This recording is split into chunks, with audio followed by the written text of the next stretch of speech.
आपल्या या सानपाडा नगरीत बोलण्याचा मान या विशाल गरडला पहिल्यांदाच मिळाला।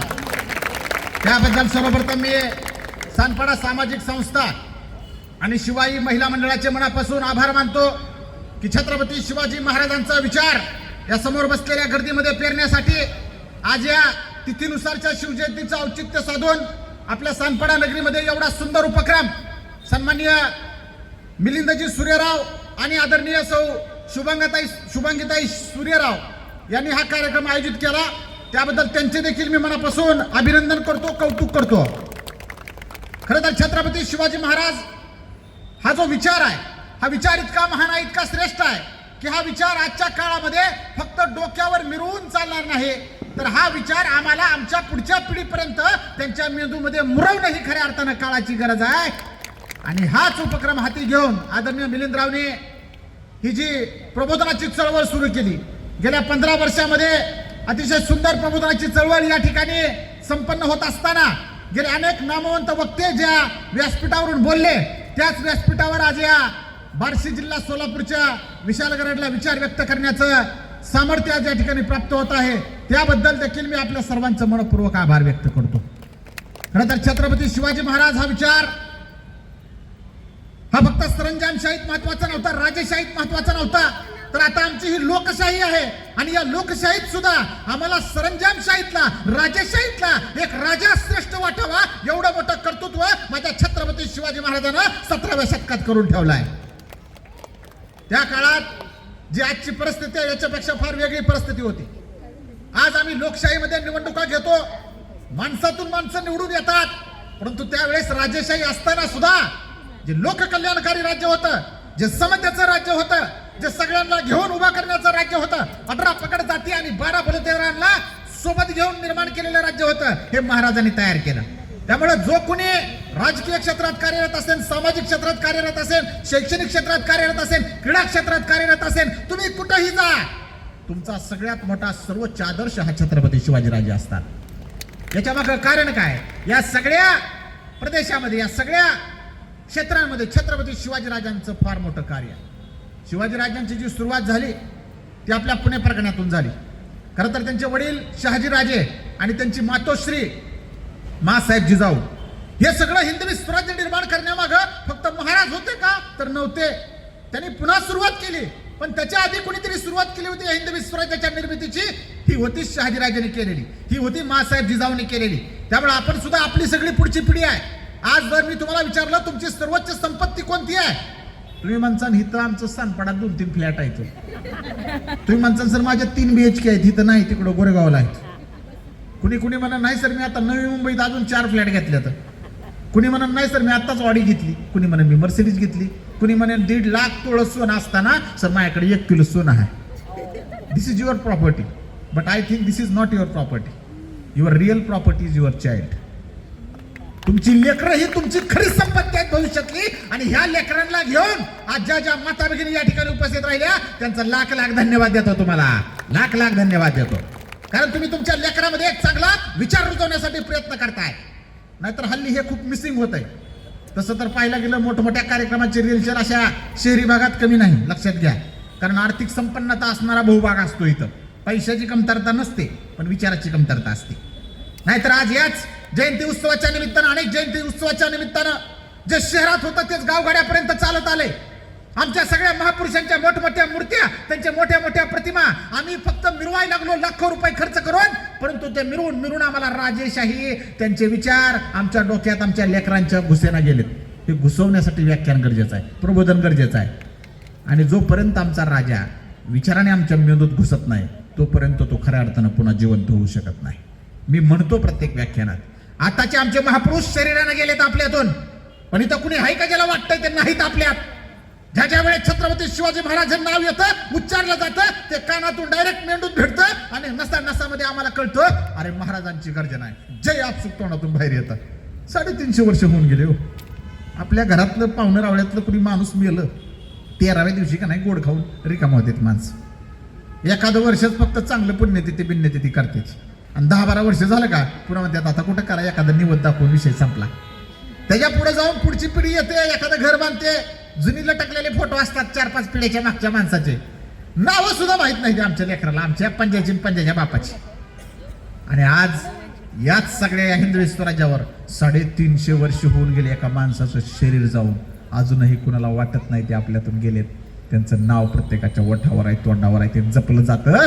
आणि पुन्हा एकदा छत्रपती शिवाजी महाराजांचे विचार वांगायला कुणीतरी 400-500 किलोमीटरचा प्रवास करून वाड्या वास्तावरचा हा विशाल गड आलाय. आणि ह्याला ऐकायसाठी तुम्ही तुमचं बंगलं सोडून इथं उपस्थित राहिला रे. हे शिवाजी महाराजांवर असणाऱ्या विचारांचं उद्घाटक आहे. नाहीतर तुम्ही म्हणले असते का मला एवढं मोठं काम आहे, कुठं जाऊ नका कार्यक्रमाला कार्यक्रमाला. पण नाही, तुम्ही तसं केलं. मुळात शहरी भागातला हा जो सगळा वर्ग आहे, प्रचंड काम करणारी माणसं आहेत तुम्ही, निवांत झोपणारी माणसं नाव तुम्ही घरात. रोज सकाळ सकाळ उठून एवढ्या लोकलचा भयानक प्रवास करून जायचं 2 तास, यायचं 2 तास, असल्या डेंजर ह्याच्यातून येऊन तुम्ही घरी निवांत 4 गोष्टी तुम्हाला पाहिजे का नाही वेळ, पण त्यातला सुद्धा हा वेळ तुम्ही इथं व्याख्यानासाठी देताय. लक्षात ठेवा, हे तुमच्या पुढच्या पिढीसाठी गरजेचं आहे. तुमच्या पुढच्या पिढीला जर चांगला विचार तुम्ही नाही दिला, मग किती पैसे कमवा, तिला उडवायला टाइम लागणार नाही. एका तिराटावर तुमचा कोणता तरी फ्लॅट कामाला लावायची, कुठेतरी एखाद्या मोठ्या डान्स बारमध्ये जाऊन जेवढं सोन आहे तेवढं सगळं एकटीवरच उडवून टाकेल. का? विचार चांगला गेला पाहिजे. मग हा विचार शिवचरित्रातून सांगतो. शिवाजी महाराज ज्यावेळेस बाल्यावस्थेत होते त्यावेळेस त्यांच्यावर चांगला विचार देण्याचं काम त्यांच्या आईनं केलं. माता भगिनी मोठ्या संख्येने उपस्थित आहेत. आई हे घरातलं संस्काराचं विद्यापीठ असतं. विद्यापीठ म्हणतोय तुम्हाला बरं का, तुमची लेकरं कोणत्या विद्यापीठात घाला, पण ते सगळ्यात महत्वाचं विद्यापीठ तुम्हीच आहे, त्याचं लक्षात असू द्या. नाहीतर आपलं शाळेत घालवलं की मोकळं झालं. इंटरनॅशनल स्कूल गेले लेकरू शाळेत, मी रिकामी, असं करू नका. आऊसाहेब जिजाऊने असं केलं का? आऊसाहेब जिजाऊ म्हटले असतं की अरे तुझे वडील शहाजीराजे सुभेदार आहेत आदिलशाहीचे, हाताखाली नौकर चावकर आहेत, किती मोठी तिथं संपत्ती आहे बेंगलोरला, जा तिकडे भारी एखाद्या शाळेत टाकतील तुला. गेले का? गेले, पण फक्त बघायला गेले. आणि ज्यावेळेस तिथे गेले का तेव्हा शहाजीराजे म्हणले हे किती जरी वरून चांगलं दिसलं असलं तरी मी कुणाच्या तरी हाताखाली काम करतोय, मी एक सुभेदार आहे, माझा कुणीतरी मालक आहे, पण माझ्या पोरानं कुणाची चाकरी करायची नाही, स्वतःचं हिंदवी स्वराज्य निर्माण करायचं. हे राजानं डोक्यात घेतलं लहानपणी आणि त्यांच्या डोक्यात घातलं त्यांच्या बापानं. आणि नुसतं डोक्यात घातलं नाही, वय वर्ष 12 होतं शिवाजी महाराजांचं. या 12व्या वर्षी शहाजीराजांनी त्याला काय दिलं? राजमुद्रा दिली. काय होती राजमुद्रा? प्रतिपचंद्र लेखे व वर्धिष्णु व स्ववंदिता सहस्विनो शिवसैषा मुद्रा भद्राय राजते. हे एका बापानं एका मुलासाठी लिहिलेलं स्वप्न होतं 12व्या वर्षी. इथं किती बाप आहेत आपल्या पोराचं असं स्वप्न बघितलंय? ही जी राजमुद्रा आहे ही आजही आम्ही सगळीकडे बघतो, सगळीकडे राजमुद्रा छापतो, परंतु त्याचा अर्थ आमच्या लेकराला माहित नसतो. ते माणसं पोरं काय काय अंगठीत घालतात राजमुद्रा, पण त्याचा अर्थ आमच्या लेकराला माहित नसतो. मग काय उपयोग आहे? खोटे शिवभक्त बनू नका, नाटकी शिवभक्त बनू नका, शोभेचे शिवभक्त बनू नका. शिवभक्त बनायचं असतील तर त्या मिलिंद सूर्यराव सारखे शिवभक्त बना.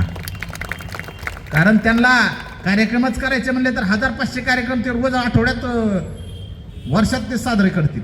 पण कार्यक्रम किती करावे ह्याच्यापेक्षा तो कार्यक्रम कोणत्या उंचीचा आहे ह्याच्यावर मला वाटतं त्याचं मोठेपण ठरतं. नाहीतर तुमच्यासारखी मोठी मोठी माणसं काय तुम्हाला एखादी नर्तिका नाचवायला आणायला का लय आहे काय? एका मिनिटात फोन लावस तरी नाही इथं, पण तुम्ही विचार कोणचा देणार आहोत? आणि आज हा व्याख्यानाचा कार्यक्रम आहे, भले माणसं थोडीशी असू द्या, पण आज जेवढी केवढी इथं माणसं आहेत का ही माझ्यासाठी आणि या जगासाठी लाख मोलाची आहेत. विचारांवर श्रद्धा असणारी माणसं आहोत तुम्ही. खिलार कार्यक्रमाला गर्दी करणारी माणसं नाव तुम्ही.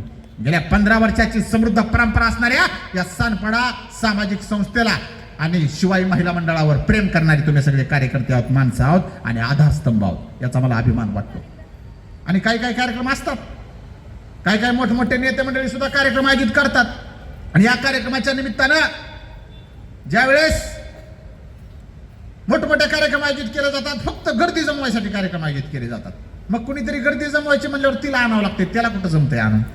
त्याला आणायचं म्हणल्यावर इकडे या विशाल गड यायला लागलाय, चांगलं सांगताय तुमच्या लेकराबद्दल, तुमच्या पुरींबद्दल, तुमच्याबद्दल, तुम्हाला प्रेरणा देते. शिवाजी महाराज कसे जगले, कसे वागले हे सगळं सांगते, तर त्याच्यासाठी तुम्ही या म्हणते.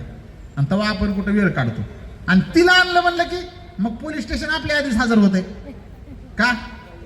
कुमक घेऊन हजर होते. आता ज्यांची उपस्थिती झाली आमचे गावकरी, माझे प्रिय मित्र, सन्माननीय पोलीस उपनिरीक्षक कृष्णाजी कुटे साहेब यांचा नुकतंच आगमन झाले, त्यांचं मनापासून अभिनंदन करतो. आणि मी म्हणलं का नाही ते माझ्या सगळे आले बरं का. हा, पण ती मी जी म्हणतो तसला कार्यक्रम असला असता तर ते 10-5 पोलिस घेऊन आले असते का, बॅरिगेड घेऊन आले असते, माणसं बावचळी त्यांनी, कुणी नाचताना पुन्हा तिला जरा संरक्षण द्यावं लागेल का नाही, आहे का नाही. आणि हा विचार कुठं चालला ह्या शिवाजी महाराजाच्या स्वराज्यात, हा विचार कुठं आहे छत्रपती शिवाजी महाराज की जय म्हणणाऱ्या मावळ्याच्यात, हा विचार कुठं आहे प्रचंड पैशानं बलाढ्य झालेली माणसं व्याख्यानासारखे कार्यक्रम आयोजित करत नाहीत, नर्तिकांचे कार्यक्रम करायला आणि फक्त गर्दी जमवण्यासाठी. अरे गर्दी तर कुठेही जमते रे, पण विचारी माणसं सोबत असणं ही सगळ्यात मोठी वज्रमुठ असते जी मिलिंद सूर्यराव आणि शुभांगीताईंनी कमावलेली आहे. ती विचारांची माणसं आहेत साहेब. जेवढी गर्दी झाली का विचारांची गर्दी आहे. कारण तुम्हाला कार्यक्रमच आयोजित करायचा असला तर तुम्ही सुद्धा एखाद्या मोठ्या नर्तिकेला आणून कार्यक्रम साजरा करू शकला असता वर्षभरात कोणताही, परंतु छत्रपती शिवाजी महाराजांचा कालखंड जर पाहिला, मी एवढी केवढी शिवाजी महाराजांची पुस्तकं वाचली, त्याच्यामध्ये एक गोष्ट प्रकर्षानं जाणवली, अरे माझ्या छत्रपती शिवाजी राजांच्या कालखंडात बाई नाचवली नव्हती, बाई वाचवली होती रे, बाई वाचवली होती. मग बाई वाचवण्याचा इतिहास आहे आमचा. मग आमची पोरं आता काय करतात, आता आमच्या पोरींना संरक्षण द्यावं लागतं. आत्ताच बघितलं आपण 4 माणसं इथं आली होती, या 4 नगरसेवकामधल्या 2 नगरसेवक कोण होते, लेडीज होते का नसेल, आणि 2 पुरुष होते काय, असं बरोबर आहे का, मी बरोबर असेल तर मला काही नावं माहीत नाहीत, मी लय लांबचा आहे. मिलिंद सूर्यराव यांच्यामुळं म्हणजे त्यांचा उल्लेख आवर्जून करावा असं वाटतो. काही माणसं लोकप्रतिनिधी होण्यासाठी झटतात बरं का, पण काही माणसं त्याच्या पुढचे असतात, ते स्वतः लोकप्रतिनिधी होत नाही पण अनेक लोकप्रतिनिधी निवडून आणू शकतात. असली ताकद सुद्धा त्यांच्यामध्ये निर्माण होते. अशापैकी एक ताकद असणारं व्यक्तिमत्व म्हणजे आमचे मित्र आदरणीय मिलिंद सूर्यराव साहेब आहेत. आणि मग हीच कालखंडात त्यांनी एखादी मोठा कार्यक्रम या ठिकाणी आयोजित केला असता, परंतु मी मगाशी म्हटल्याप्रमाणे या ज्या आता वाईट वळण आमच्या सगळ्या समाजाला लागलेला आहे, यातून चांगल्या समाजाकडे न्यायचं असेल तर या प्रबोधन करायची, लोकव्याख्यान करायची गरज आहे. कारण आज ज्या वेळेस अशा नर्तिका भर चौकात नाचायला येतात का साहेब, त्याला इथिक्स नाहीत, त्याला प्रोटोकॉल नाही, त्याला आचारसंहिता नाही. जी गोष्ट 18 वर्ष पूर्ण झालेल्या माणसाने 4 भिंतीच्या आतमध्ये बघायला पाहिजे, ती गोष्ट आमची काही मंडळं, आमची काही श्रीमंत माणसं पैशाच्या जोरावर भर चौकात आणून नाचवायला लागली, आणि आमची लहान लहान लेकरं जिबाळ्यात चाटू चाटू ती कार्यक्रम बघायला लागली. रात्री झोपायला सुद्धा होती. आणि त्यातली बी एखादा बाप त्या पोराला उगा आपलं मजा म्हणून फिरवायला आणते, ती नर्तिका नसता त्याला म्हणते लय भारी नसतो, येवर स्टेजवर 3 स्टेजवर जाते, अख्ख्या स्टेजवर त्या गावात एकच सगळ्या सोसायटीत एकच ती छोड गोड पापा घेते ती नर्तिका त्या पोराची. आणि ती बाप काय म्हणते, कसलं आपलं पोरगं लय डेंजर आहे, हा त्याचा नाद करायचं नाही, भेट नाही ती, हा आपलं रक्त आहे ती. अरे तुझी काडी लागली तुझ्या संसाराला तिथं सगळ्या गावात एकच, तुझं काही ठेवणार नाही. एवढ्या लहानपणी जर अशा गोष्टीचा नाद लागला तुला तर काय खरं आहे. नर्तनाला आणि नाचण्याला विरोध नाही, अजिबात नाही. ती एक कला आहे, कलेसारखी दाखवा की. उद्या गॅदरिंग असते कॉलेजचं, त्यात नाचवा की आपली लेकरं, नंबर मिळू द्या, नॅशनलला जाऊ द्या, प्रशस्तीपत्र मिळू द्या, पण 4 चौघात लोकांच्या पैशावर नाचणं हे माझ्या बुद्धीला पटत नाही. आणि म्हणून मी आसूड ओढत नाही. मी शिवाजी राजा महाराज सांगता नसताना छत्रपती शिवाजी महाराजांचा स्त्रियांविषयक दृष्टिकोन कसा होता हे सांगतो. छत्रपती शिवाजी महाराजांचा शेतकरी विषयक दृष्टिकोन कसा होता हे मी सांगतो. छत्रपती शिवाजी महाराजांचा पर्यावरणवादी दृष्टिकोन कसा होता हे मी सांगतो. अरे देवारातली देवता म्हणलं राव माझ्या राजाने स्त्रियांना, आणि याच शिवाजी महाराजांच्या राज्यात आमच्या स्त्रिया सुरक्षित आहेत का? माझा प्रश्न आहे तो उपस्थित असणाऱ्या स्त्रियांना, तुम्हाला किती टक्के आरक्षण आहे आता? 50%. व्हेरी गुड, शुभांगीताईने सांगितलं 50% आरक्षण आहे तुम्हाला. आणि पुढचा माझा प्रश्न आहे आता, खरं उत्तर द्यायचं, संरक्षण किती आहे? किती संरक्षण? Very good, 0. मी नाही, हीच सांगतात महिला. पोलीस असताना सुद्धा म्हणतात 0% संरक्षण. आणि का नाही म्हणावं, बरोबर आहे की आजपर्यंत जेवढे काही महिलांवर अत्याचार झाले, बलात्कार झाले, अन्याय झाले, हे पाहता कुणीही म्हणू शकतं की नाही शक्य. म्हणजे एखादा बाय बापडा माणूस असला तर एखादा जाऊन येईन तिकडं. उद्या तुमच्यात एखाद्याला 11:30 वाजता वाटलं नाही दादरला जरा फिरून येते मी, तुम्ही थांबा, तर तुम्ही एकटी दादरला जाऊन रात्री 12:30च्या शेवटच्या लोकलने इकडे येण्याचा धाडस तरी करू शकता का? नाही करू शकत. तरी मुंबई पोलीस असल्यामुळे तुम्ही करू शकता बरं का. ही माझ्याकडलं सांगतोय, आमच्याकडलं इथं तत्पर आहे सगळं, त्यामुळे इथं कुणी तेवढी भिशाद नाही कुणाची वाकड्या नजरेने बघायची. कारण मुंबई पोलिसांवर शेवटी कुणाचा अधिकार आहे? छत्रपती शिवाजी महाराजांच्या विचारांचा.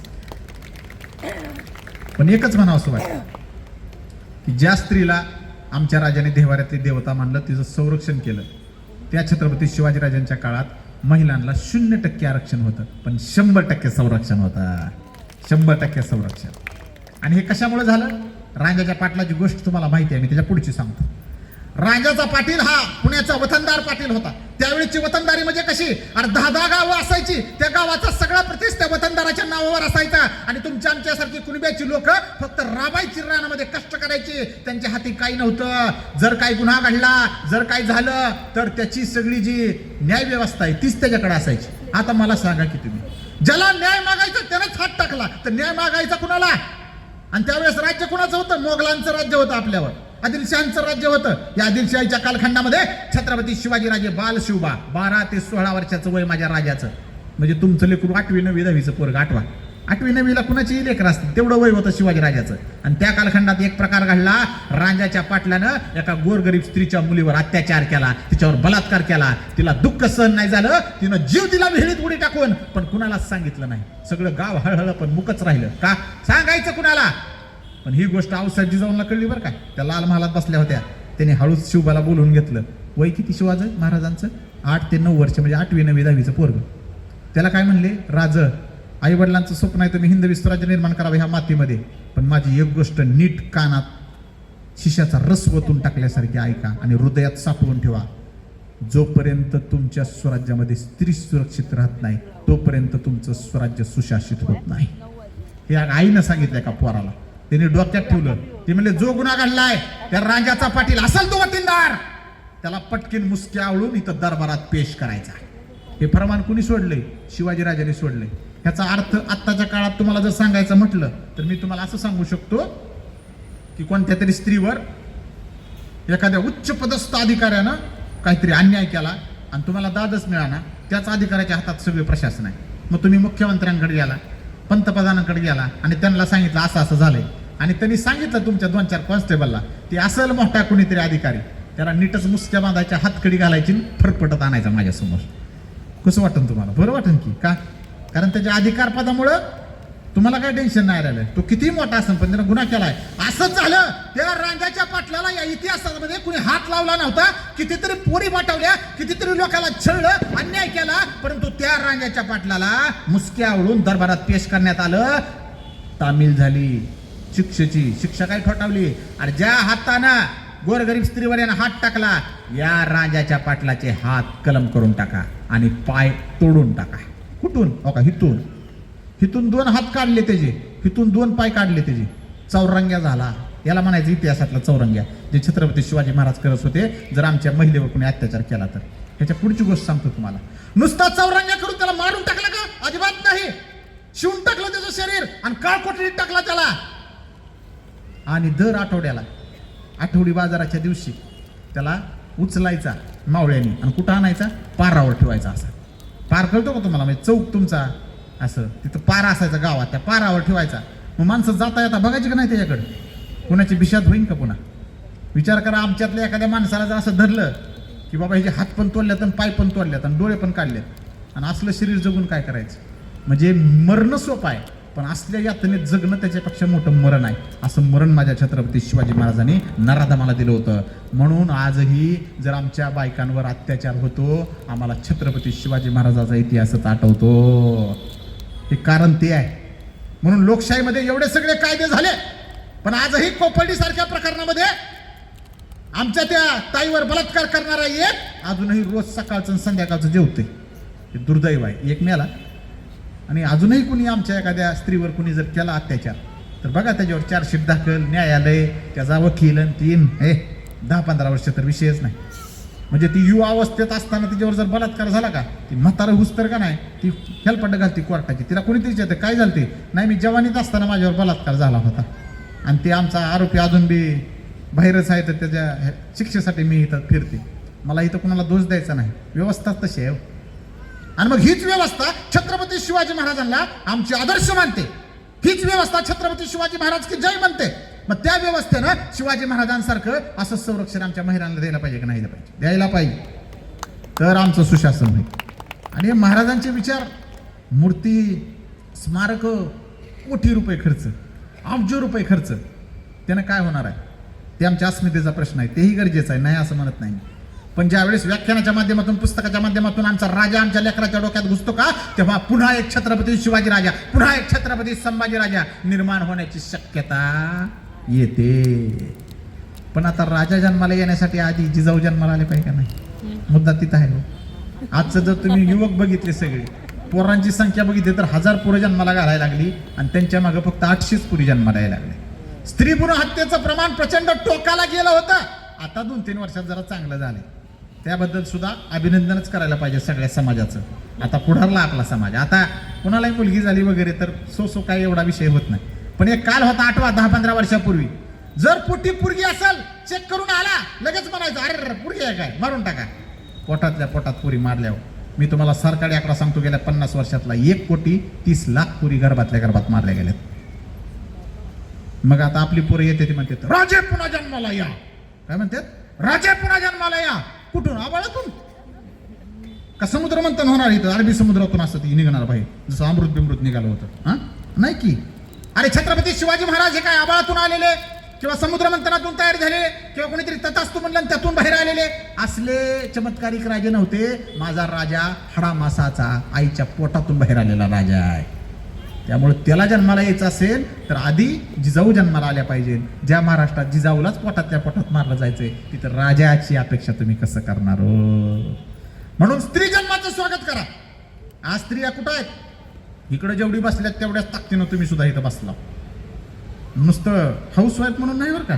तुमच्यातल्या बऱ्याच जणी खूप चांगलं चांगलं कार्य करतात. कुणी आरोग्य क्षेत्रात 1 नंबरचं काम करते, कुणी सामाजिक क्षेत्रात 1 नंबरचं काम करते, कुणी राजकीय क्षेत्रात 1 नंबरचं काम करते.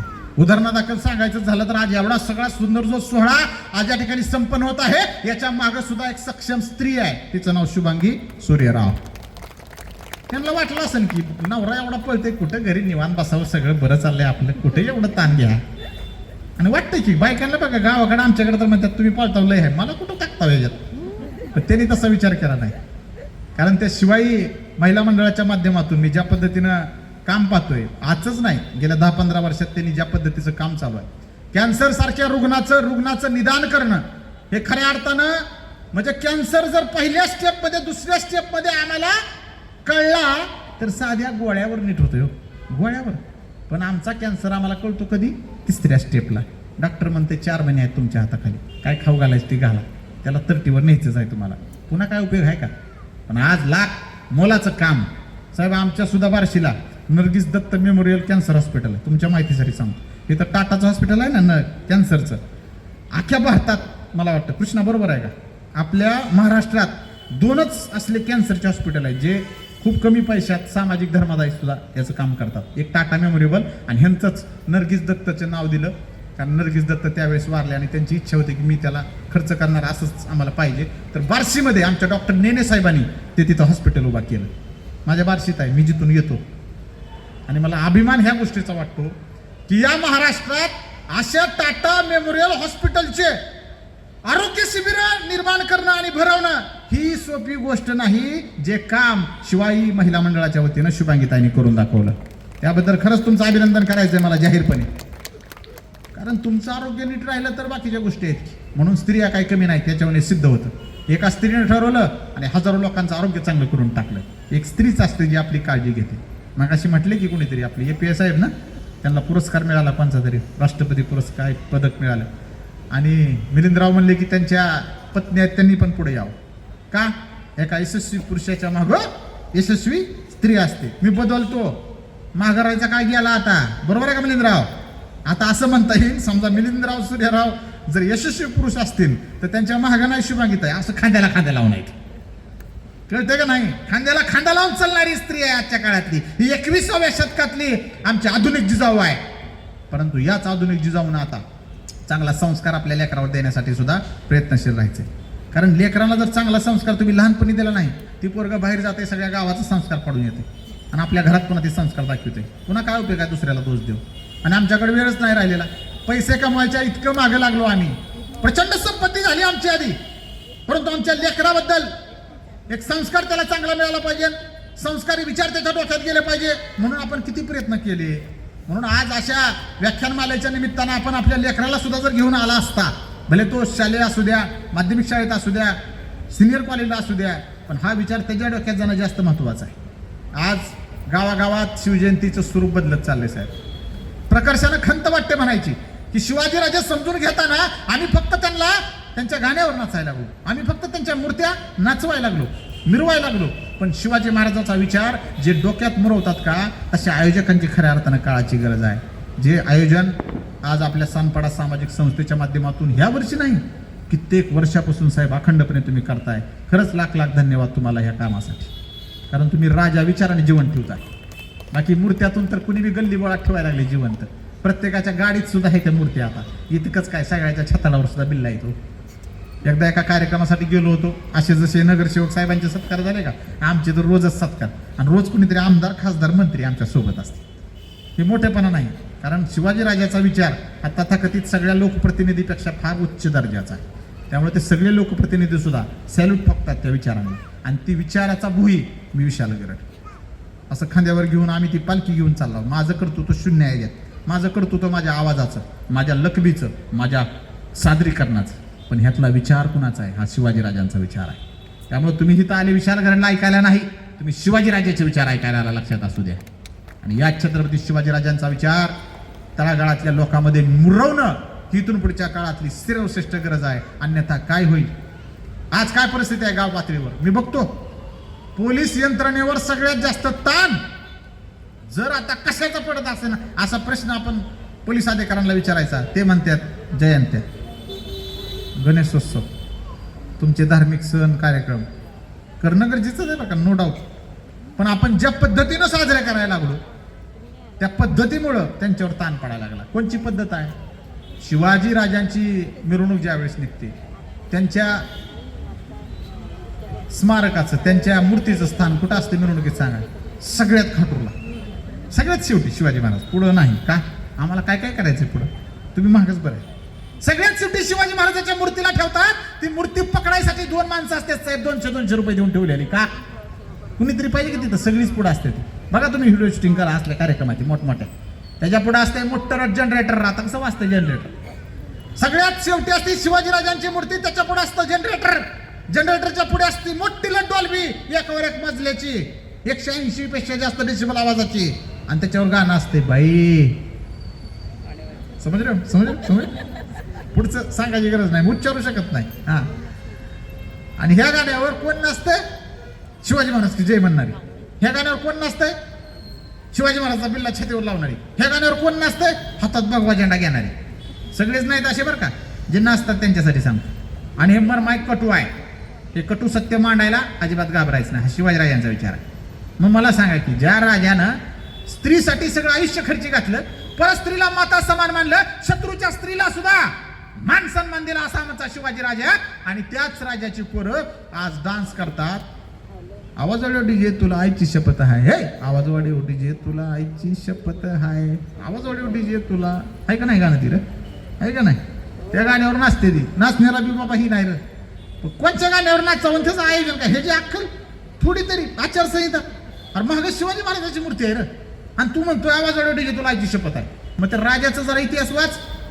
आईची शपथ घेतली आणि एक एवढं मोठं हिंद विश्वराज्य निर्माण केलं, ज्याचा विस्तार गुजरात पासून मद्रास पर्यंत गेला. कसला हिंदू विश्वराज्य? कुणाला का अख्खी आयुष्यभर नोकरी करून एक फ्लॅट घेणं होणार? 1 BHK घेतोय, कुतू त्याच वास्तुशांती मोठी लट करतोय, सगळं गाव बोलतोय, जीव घालतोय, मी 1 BHK घेतलाय. ही तुझं मोठेपण. त्यातली त्या 2 BHK घेणारा उई चांगली मोठी पार्किंग, मग तर काय विषयच नाही. आणि त्या पार्किंग मध्ये एक जरा इम्पोर्टेड गाडी, म्हणजे तो आपल्या दृष्टीने श्रीमंत माणूस आहे का नाही? मग आता शिवाजी महाराजांची श्रीमंती सांगतो. शिवाजी महाराजांना फक्त 50 वर्षाचं आयुष्य मिळालं. त्यातला त्यांचा कार्यकाली कालखंड फक्त 35 वर्षाचा होता. या 35 वर्षाच्या कार्यकालामध्ये माझ्या छत्रपती शिवाजीराजांनी 422 किल्ले जिंकले, 111 किल्ल्याचं बांधकाम स्वतः केलं. या आरमारात 800 जहाजं उभी केली आणि 3.5-3.25 लाखाची फौज अशी उभा केली. हे माझ्या राजाचं कर्तृत्व आहे. आताची जोडा तुमच्या सोबत त्याचं कर्तृत्व काय? एक जो किल्ला होता का, किल्ला एका किल्ल्यामध्ये का नाही एक सानपाडा बसन आखा, एवढा मोठा एक किल्ला आहे शिवाजीराजांचा. तितकी माणसं तिथं मावतेली, घरं बिरं बांधून, एवढी त्यांची जागा आहे तिथं. त्यांच्याच नावावर होतं की ती सगळं. पण माझ्या राजानं कुठंच त्यांचं नाव साधं दगडावर सुद्धा करून ठेवलं नाही. सगळ्या किल्ल्यावर जावा. तुम्ही जाता का नाही? तुम्ही नसताल जात तर मग ती शुभांगीताईला सांगतो, शुभांगीताई जरा यांना घेऊन जावा एकदा. तुम्ही लयदा नेलंय म्हणून सांगतो. ते तुमचे जे काय शिवाई महिला मंडळ आहे ते तुम्ही 150-200 काहीतरी दुर्गाभ्रमंती करता ना तुम्ही, नेता. हां, आणि चांगलं काम आहे. मग तुम्ही तिथं फिरायला जावा, तिथं कुठं दिसतंय का शिवाजी महाराज यांची कृपा, हां, जिजाऊ यांची कृपा, शहाजी राजे यांची पुण्याई. हां हां हां, कुठंच काय नाही का. हे सगळं रयतेच आहे म्हणले राजे. किती मोठा राजा आमचा, किती दानशूर राजा आमचा, आणि किती श्रीमंत राजा आमचा. अरे 18 पकड जाती आणि 12 बोलवतो त्या जोरावर त्याने जे हिंदवी स्वराज्य निर्माण केलं, आणि त्या रायगडावर 32 मनाच्या सिंहासनावर माझा शिवाजी राजा आरूढ झाला सर्वसामान्याच्या जीवावर. 32 मन म्हणजे कळतंय का, हे सांगत नाही बरं का कोणी. सगळे तसलं ते प्रसंग बिसंग सांगणारे व्याख्या ते राव. 32 मन म्हणजे 1280 किलो. किती? 1280 किलो सुवर्ण सिंहासन होतं. ते कसलं सुवर्ण सिंहासन, भारतात नाही बी. अहो इथं एखादी जर मी म्हणलं का इथं एक सोन्याचं बिस्किट हरवलेलं आहे, संपला विषय. कुठं काय लागते सोन्याचं बिस्किट म्हणजे सांगायचं 10-15 तोळ्याचं असतं किती. आणि 1280 किलोचं सोन्याचं सिंहासन कुणी ठेवलं असतं शिवाजीराजांच्या पश्चात. ते पण घेऊन गेलेत बाहेरचे परदेशातली माणसं. कुठं आहे त्याचा पत्ता नाही. आता फक्त माय भगिनीला मला सांगायचं, आता तुम्ही एवढं सगळं कमवलंय, किती तोळं सोनं घरातून निघून तुमचं 1/2 किलो निघणं इथलं. 1/2 किलोत बोलतोय तुम्ही, तर काय तोळ्यात बोलू नका. लय श्रीमंत असलं तर किलोभर रुपये मिळेल सोनं. पण शिवाजीराजाचं नुसतं सिंहासन 1280 किलो सोन्याचं होतं, अस्सल सोन्याचं होतं. काढा त्याची आजची बिरीज करा, घरी जाऊन करा, आता नका करू, नाहीतर माझा कार्यक्रम संपायचा आहे इथं. 1280 किलो सोने गुणिले 1.5 लाख का किती आहे भाव आता, 1,85,000 पर्यंत गेलाय. हा, हे माझ्या राजाचं आर्थिक सामर्थ्य होतं. हे शिकायचं आहे आम्ही. माझ्या छत्रपती शिवाजीराजांनी आपल्या हिंदवी स्वराज्याला आर्थिक बलशाली केलं. एका राजाचं हे सगळ्यात मूलभूत कर्तव्य आहे, आणि तुमचं सुद्धा तेच कर्तव्य आहे की आपल्या फॅमिलीला स्टेबल ठेवायचं. पैसे चांगले व्यवस्थित कमवा, चांगले पैसे कमवा, अति कमवू नका, चांगले कमवा म्हणतोय. आणि जेव्हा अति कमवले असं वाटन का, तेव्हा असलं कार्यक्रम आयोजित करा.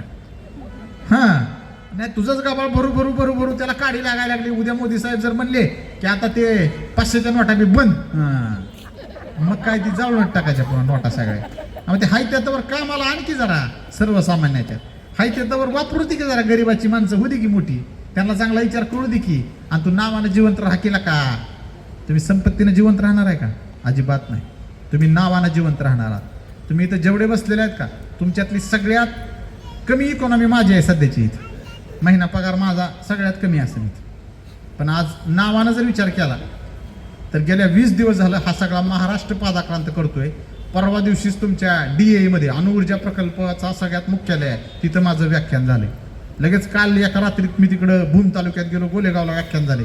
लगेच आजच्या व्याख्यानाला पुन्हा मुंबईला आलो. आणि 19 फेब्रुवारीला तुमच्या ठाणे जिल्ह्यातील कळव्यात व्याख्यान होतं माझं. विचार करा की तुम्ही. माझी आई तिथं भाकऱ्या थापत असन, भांडी घातत असन, धुणं धुत असेल, आणि तिचं पोरगं हे सगळा महाराष्ट्र पादाक्रांत करायला लागलाय.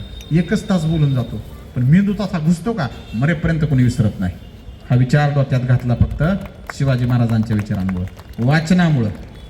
म्हणून शिवाजी महाराज जर समजून घ्यायचे असतील तर नाचून आम्हाला महाराज कळणार नाही, वाचून ते आमच्या मस्तकात घुसतील. म्हणून शिवाजीराजे वाचा, आमचा इतिहास वाचा, आग्रहानं सांगतोय. आता मीच सांगायची गरज नाही. आपले जेवढे महापुरुष आपण ज्यांना मानतो त्या सगळ्या महापुरुषांनी सुद्धा राजांचं वर्णन काय केलंय?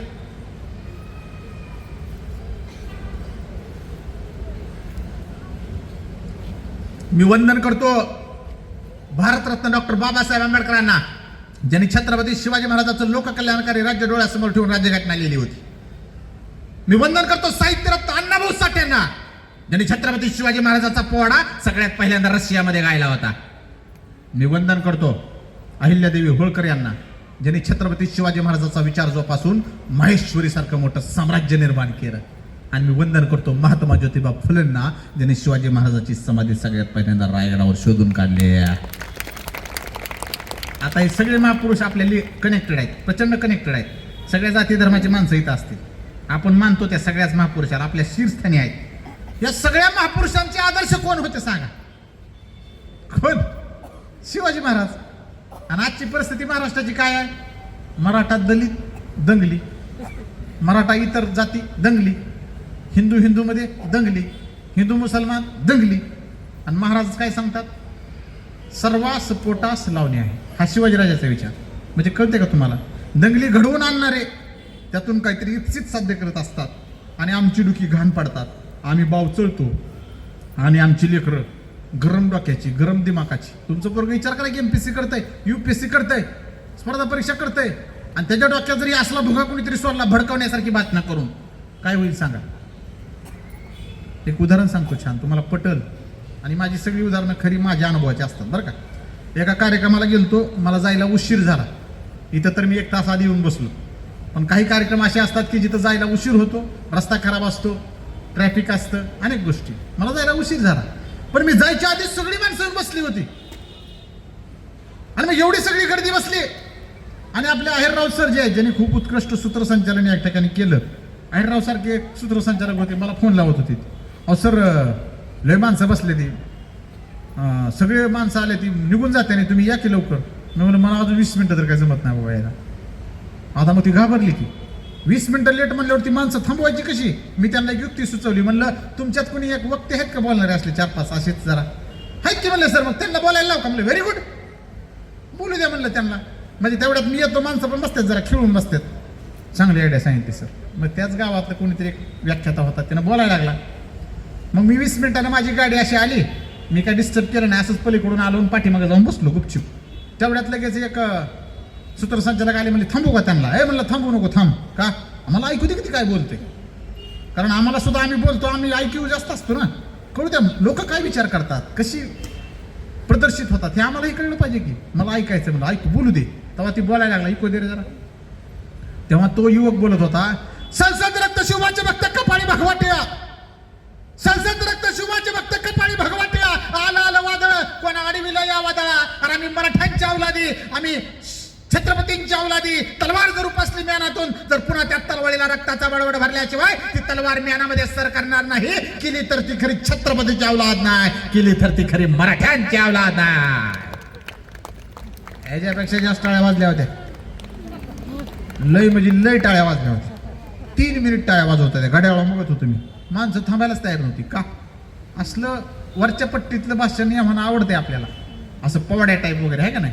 तर तो वीर रस वेगळा आहे. हे बुद्धिजीवी काम माणसाचं काम आहे सांगणं. मी बुद्धिजीवी वक्ता आहे म्हणून तुमच्या हळूच कानात जाऊन सांगायला लागलोय. आणि आता जी मगाशी पट्टी आहे का, तसं 1.5 तास बोलू शकतो मी, पण त्यातून तुम्ही घेऊन काय जाणार आहोत. फक्त माझं वक्तृत्व कला, त्यासाठी तुम्ही टाळ्या ठोकणार. काय विशाल गरड 1 नंबर सादर करा, बाबा बाबा बाबा नुसतं वार आहे वार. त्याला काय करायचं. माझं नको कौतुक, माझ्या विचारांचं कौतुक झालं पाहिजे. आणि तीच गोष्ट करण्यासाठी आलोय. मग मी सूत्रसंचालकाला म्हणलं, आता एवढ्या मोठ्या पट्टीत आपल्या आधीचा वक्ता बोलून गेल्यावर जरा प्रेशर येतो का नाही. म्हणलं आता मी काय बोलावं बाबा. मग ते म्हणलं, आता यानंतर महाराष्ट्रातले सुप्रसिद्ध लोकव्याख्यानकार विशाल गरड यांना विनंती आहे की आपलं मनोगत त्या ठिकाणी व्यक्त करावं. मग मी गेलो मागच्या पुढं. मी म्हणलं पहिल्याच दिवशी, आत्ताच माझ्या आधी ज्या वक्त्याने या ठिकाणी विचार व्यक्त केले त्याच्या वक्तृत्वाला माझा सलाम म्हणलं. सलाम म्हणलं की ताकद झालं त्यास. आणि एवढ्या मोठ्या व्याख्यात्यानं असं एवढं सगळ्या देखत कौतुक करायचं. अहो नुसतं नाव उच्चारलं तरी कसली हवा होऊन जाते. आणि त्याचं तर नाव घेतलं मी कौतुक केलं, फुगलाच गडी.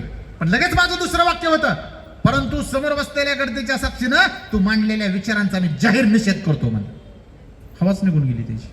Let me explain. मी बोललो पण एक्सप्लेन करावं लागेल की. अरे म्हणलं आताची आमची जी पोरं आहेत का, ही 21व्या शतकातली पोरं आहेत. हे शिक्षणाच्या मागे लागणारी पोरं आहेत. आता ह्यांना तलवार, ढाल, रक्त हे इतिहास सांगायची गरज नाही, त्यांना ते आधीच माहिती आहे. आणि आमच्या शिवाजी महाराजांच्या तलवारी आम्ही पूजण्यासाठी आहेत, आता चालवण्यासाठी नाही. कारण चालवण्यासाठी जे शस्त्र आहे ते आता आपण कायद्यानं पोलिसांकडे दिलेलं आहे. तिथं बंदूक आहे त्यांची. आणि आमच्यातल्याने जर कुठं बंदूक ठेवली इथं खिशाला, किंवा जर आमची जी तलवार आहे फक्त दसऱ्याला पूजण्यापुरती आहे आता, आणि जर कुणी असलं कुणाचं तरी गिन्यान गेल्याचं ऐकून असं प्रेरित होऊन दंगलीत बिंगलीत घरातली तलवार जर सार्वजनिक स्थळी आणली तर महाराष्ट्र पोलीस अधिनियम 1951 नुसार कलम 123 नुसार BC ऍक्ट नुसार 6 महिन्याची कैद होऊ शकते आणि 10,000चा जुर्माना होऊ शकते. साहेब उपस्थित आहेत बरोबर आहे साहेब. PSI साहेब आहेत इथं, त्यांच्या साक्षीनं सांगतो. इथं सुद्धा कोणाकडे जर दिसली ना गन, पटकीन लगे त्यांच्या गाडीत घालूनच नेतात बघा. का तुम्ही म्हणणार नाही असं आहे का, चांगली आहे, कुठून आणली काय का म्हणू शकते का कोणता पोलीस, कुठून आणली, माझ्याकडे जरा हलकी आहे, तुझी भारी आहे का बघू. हां दिसली की नीटच तुम्हाला तिकडं कामालाच तुम्ही लागला म्हणायचं. मग आता जमतंय का बाबा तुला. मग भडकवणाऱ्यांची आणि भडकलेल्यांची अशा 2 जाती तयार झाल्यात. भडकवणारे कोण आहेत, कुठेतरी एसी मध्ये बसून मोठ्या ऑफिसात बसून काहीतरी एक स्टेटमेंट करतात आणि आमची ही गोरगरिबाची लेकरं, आपण गोरगरीब बरं का, तुलनेनं आपण ते जे तथाकथित आपल्याला भडकवतात ना त्यांच्यानं आपण गोरगरीबच आहोत. आपली पोरं भडकतात. तुमची पोरं 24 तास इंस्टाग्राम फेसबुक आणि सोशल मीडियावर आहे. त्यानं कुणाचं तरी स्टेटमेंट बघतोय, हा असं म्हणलं काय, आपल्या ह्यांना असं म्हणलं काय, हा बघूच ह्याचं गेला बाहेर, पोरांच्या नादी लागला, झाली दंगल, आलं नाव. कसं आहे मग पोलीस स्टेशनला जरी एकदा तुमच्या पोराचं नाव लागलं, ऑनलाईन झालंय आता, IPC कलम गेली, आता न्यायसंहिता आलेली आहे, मी अपडेटेड आहे बरं का. दंड संहिता गेली, आता कसली आली, न्यायसंहिता आलेली आहे, कलम बदललेली आहेत. आणि अशी जर कलम तुमच्या लेकराच्या नावावर पडली, भविष्यात तुमचं पोरग भारतात पहिला नंबर जरी आलं तरी पण SP ऑफिसला एक पत्र येतंय, ह्या माणसाचा कॅरेक्टर सर्टिफिकेट द्या. आणि कॅरेक्टर सर्टिफिकेट काय माणसाला विचारत नाही, ती पोलीस स्टेशनला येते आणि त्यांना म्हणतात बघा हे जर रेकॉर्ड आहे का. त्याने मी नाव टाकतंय, खटकीन रेकॉर्ड येतंय, भादवी कलम डॅश अन्वये याच्यावर हे गुन्हे दाखल आहेत. संपला की विषय. दुनियाच खराब तुमची, तुम्हाला कुणी नोकरी देणार नाही. तुमचं कॅरेक्टर बॅड का, एका गोष्टीमुळं बिथरलं तुमचं दिमाग. मग शिवाजीराजांना हे अभिप्राय आहे का महाराजांचे मावळे हे अशा कोर्टाच्या पायऱ्या चढाव्या, पोलीस स्टेशनच्या पायऱ्या चढाव्या, ह्याच्यासाठी महाराजांचे मावळे लढतील का. म्हणून सांगतो वाचाल तर वाचाल. बाबासाहेब आंबेडकरांनी सांगितलं वाघीण शिक्षण हे वाघिणीचं दूध आहे, ते प्यायल्यानंतर कोणताही मनुष्य गुरगुरल्याशिवाय राहणार नाही, हे आम्हाला बाबासाहेबांनी शिकवलं. आणि बाबासाहेब याच्या पुढे जाऊन म्हणतात वाचनाचं महत्व सांगताना, मी जर रस्त्यानं चाललो, रस्त्यानं चालत असताना मला जर 2 रुपये सापडले तर त्या 2 रुपयातल्या 1 रुपयाचं मी भाकरी विकत घेईन, दुसऱ्या 1 रुपयाचं मी पुस्तक विकत घेईन. ती भाकरी मला जगण्यासाठी मदत करेल, पण ते पुस्तक कसं जगायचं हे शिकवेल. ही पुस्तकाची महती आहे. हल्ली आमची पोरं वाचायला नको म्हणतात, आमच्याचं एखादं स्टेटमेंट ऐकायचं आणि लगेच सोशल मीडियावर रिकामाती मोकळा व्यक्त व्हायला, त्यातून भांडणं. तुमच्या माहितीसाठी सांगतो, नुसती कमेंट मारली काय, आमच्या एखाद्या याच्यावर कमेंट मारली म्हणून पोरांची भांडणं होत आहेत सध्या सोशल मीडियावर बरं का. कमेंट मारली म्हणून. एक तर इन्फ्लुएन्सर असला गिन्यान गेलेला होता, त्यानं एक फोटो टाकला आणि तो इतका विध्वंस फोटो होता, खराब फोटो होता की त्यानं लिहिलं कसा दिसतोय मी, आणि खाली त्याला 100-200 जणांनी काय कमेंट केल्या माहित आहे का, निका गिन्यान गेलेला दिसतोय, मूर्ख दिसतोय, बावळट दिसतोय. त्यानं ते निगेटिव्हिटीमध्ये गेलं. पुन्हा दुसरी त्यानं पोस्ट टाकली, माझा जगून काय फायदा, मेलेला बरा, मरकी म्हणले तुझ्या एकट्याने काय फरक पडायला लागला. असल्या पुन्हा 100-200 कमेंट, आणि खरंच ती मेलं. एवढ्या हलक्या काळजाची लेकरं आज आम्ही जन्माला घालायला लागलो. अपमान नावाची गोष्ट त्याला सहन करता येईना. आणि शिक्षकानं जे शिक्षकाचं काम करायला पाहिजे का, ते आता ते करणं गेलेत. म्हणून पोलिसांना शिक्षक व्हावं लागायला लागले. आणि जुन्या काळात शिक्षक पोलीस होते बरं का, होते का नव्हते सांगा. तुम्ही जर एखाद्याची पट्टी चोरली, तुम्हाला कुणी हाणलंय, हा शिक्षकाने हाणलंय. तुम्ही एखाद्याचं पुस्तक चोरलंय, तुम्हाला कुणी हाणलंय, शिक्षकाने हाणलंय. तुम्ही एखाद्याचा बूट चोरलाय, चप्पल चोरली, तुम्हाला पहिल्यांदा कुणी हाणलंय, शिक्षकाने हाणलंय. तुम्ही अभ्यास नाही केला, तुम्हाला कुणी हाणलंय, शिक्षकाने हाणलंय. आज आम्ही मोठे झालो, आमच्या ओळखी झाल्या, आम्हाला पैसे आले, आम्ही शिक्षकाला हाणायलो. सकाळी जे रील व्हायरल व्हायला लागलाय बघितलाय, एका पोरानं बुक्की घातलेली आहे शिक्षकाला आणि ते रडायला लागले शिक्षक. असली लेकरं तुम्ही जन्माला घालून तुम्ही काय अभिप्रेत आहे शिवाजी महाराजाचे मावळे बनायचे सांगा की तुम्ही. आणि तुमचा मोठेपणा ठेवा ना तिकडे त्या फ्लॅटमध्ये बंद करून आणि त्या BMWच्या आतमध्ये गाडीत.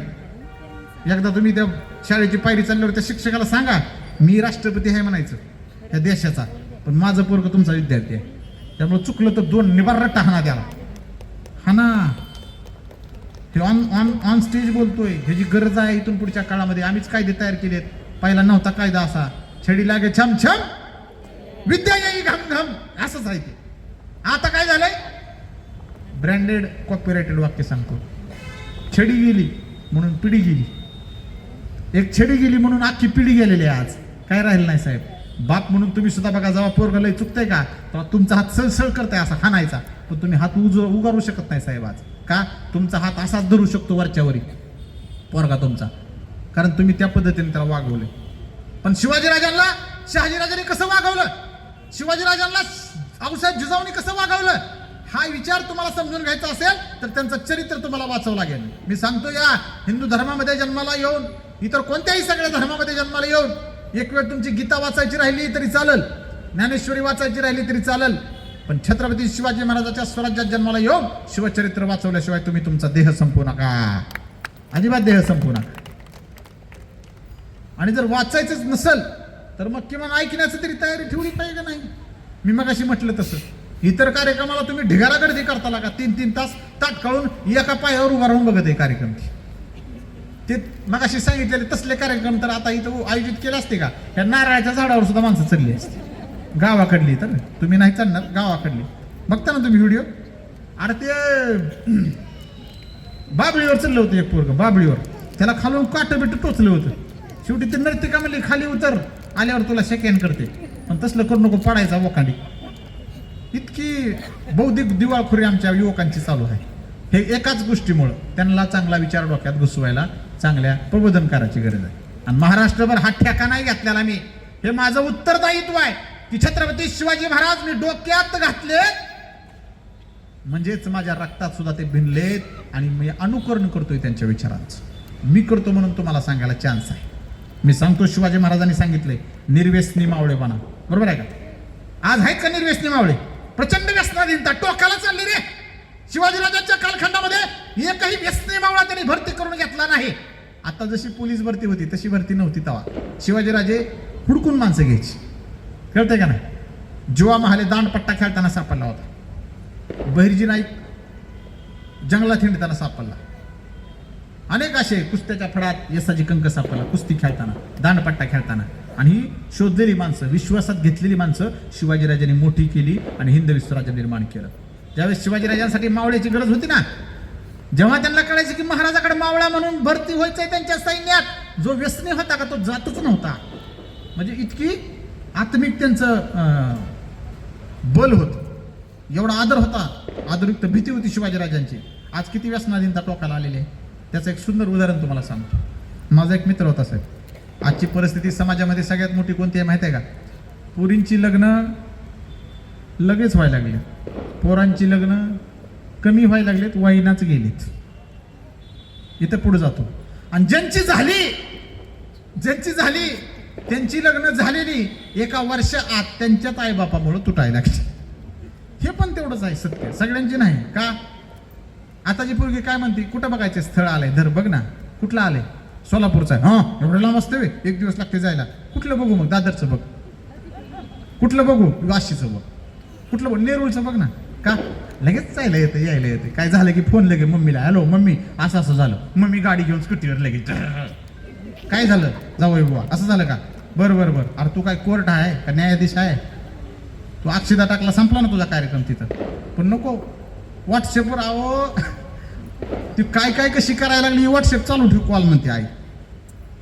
पर्सनल मॅटर जे आहेत नवरा बायकोचे त्याच्यात सासूने सुनेने तिकडल्या आईने वडिलाने अवास्तव जर तुम्ही त्यात जास्त हस्तक्षेप केला तर संसार बिघडण्याची जास्त शक्यता असते. हे तितकंच खरं आहे. आणि कधी हस्तक्षेप करा जर तिला प्रचंड त्रास वगैरे होत असेल काय असेल तर 100% हस्तक्षेप करा. पण असा हस्तक्षेप करा का त्याचा नादच पुरा करा. पण तुम्ही बारीक सारीक गोष्टीत सारखंच त्याच्यात हे करायला लागले तर मग त्यातून वाद निर्माण होतात. आणि कितीतरी मुली आज लग्न झाले आणि हाय अशा नांदायला पुन्हा घरीच माघारी आणलेले आहेत त्याच्या बापानं. तुमच्याकडे पैसे जास्त झाले म्हणून समाज नावाची संस्था आहे का नाही. आणि काय गोष्टी आहेत ह्या गोष्टीकडे म्हणून ह्याच्याकडे सुद्धा लक्ष द्या. आज इथून पुढचा कालखंड बेकार चालू आहे. माझा एक मित्र होता 25 वर्ष वय होतं. खरी घटना आहे. आणि मुलीचं बघायला जायचा विषयच नव्हता. स्थळच येत नव्हती. कितीतरी वर्षातून साहेब त्याला स्थळ आले. गडी एवढा आनंदित झाला आदल्याच उडविल्या त्यानं. म्हणला बघायला जाणार आहे उद्या तुला वेळ आहे का. म्हणलं माझं तर शेड्यूल बघतो ना इंस्टावर टाकले बघ म्हणलेला का. रोज आज ह्या टोकाला जात उद्या त्या टोकाला आहे म्हणलं. काल नांदेडला होतो तर आज मुंबईला आहे म्हणलं.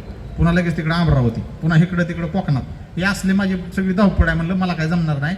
तुझी तू बघून ये चांगली गोष्ट आहे. जा व्यवस्थित म्हणलं. हां म्हणला मी तुला फोन लावतो संध्याकाळी. मी पण वाट बघितली त्याच्या फोनची. म्हणलं आता जाऊन आला असेल.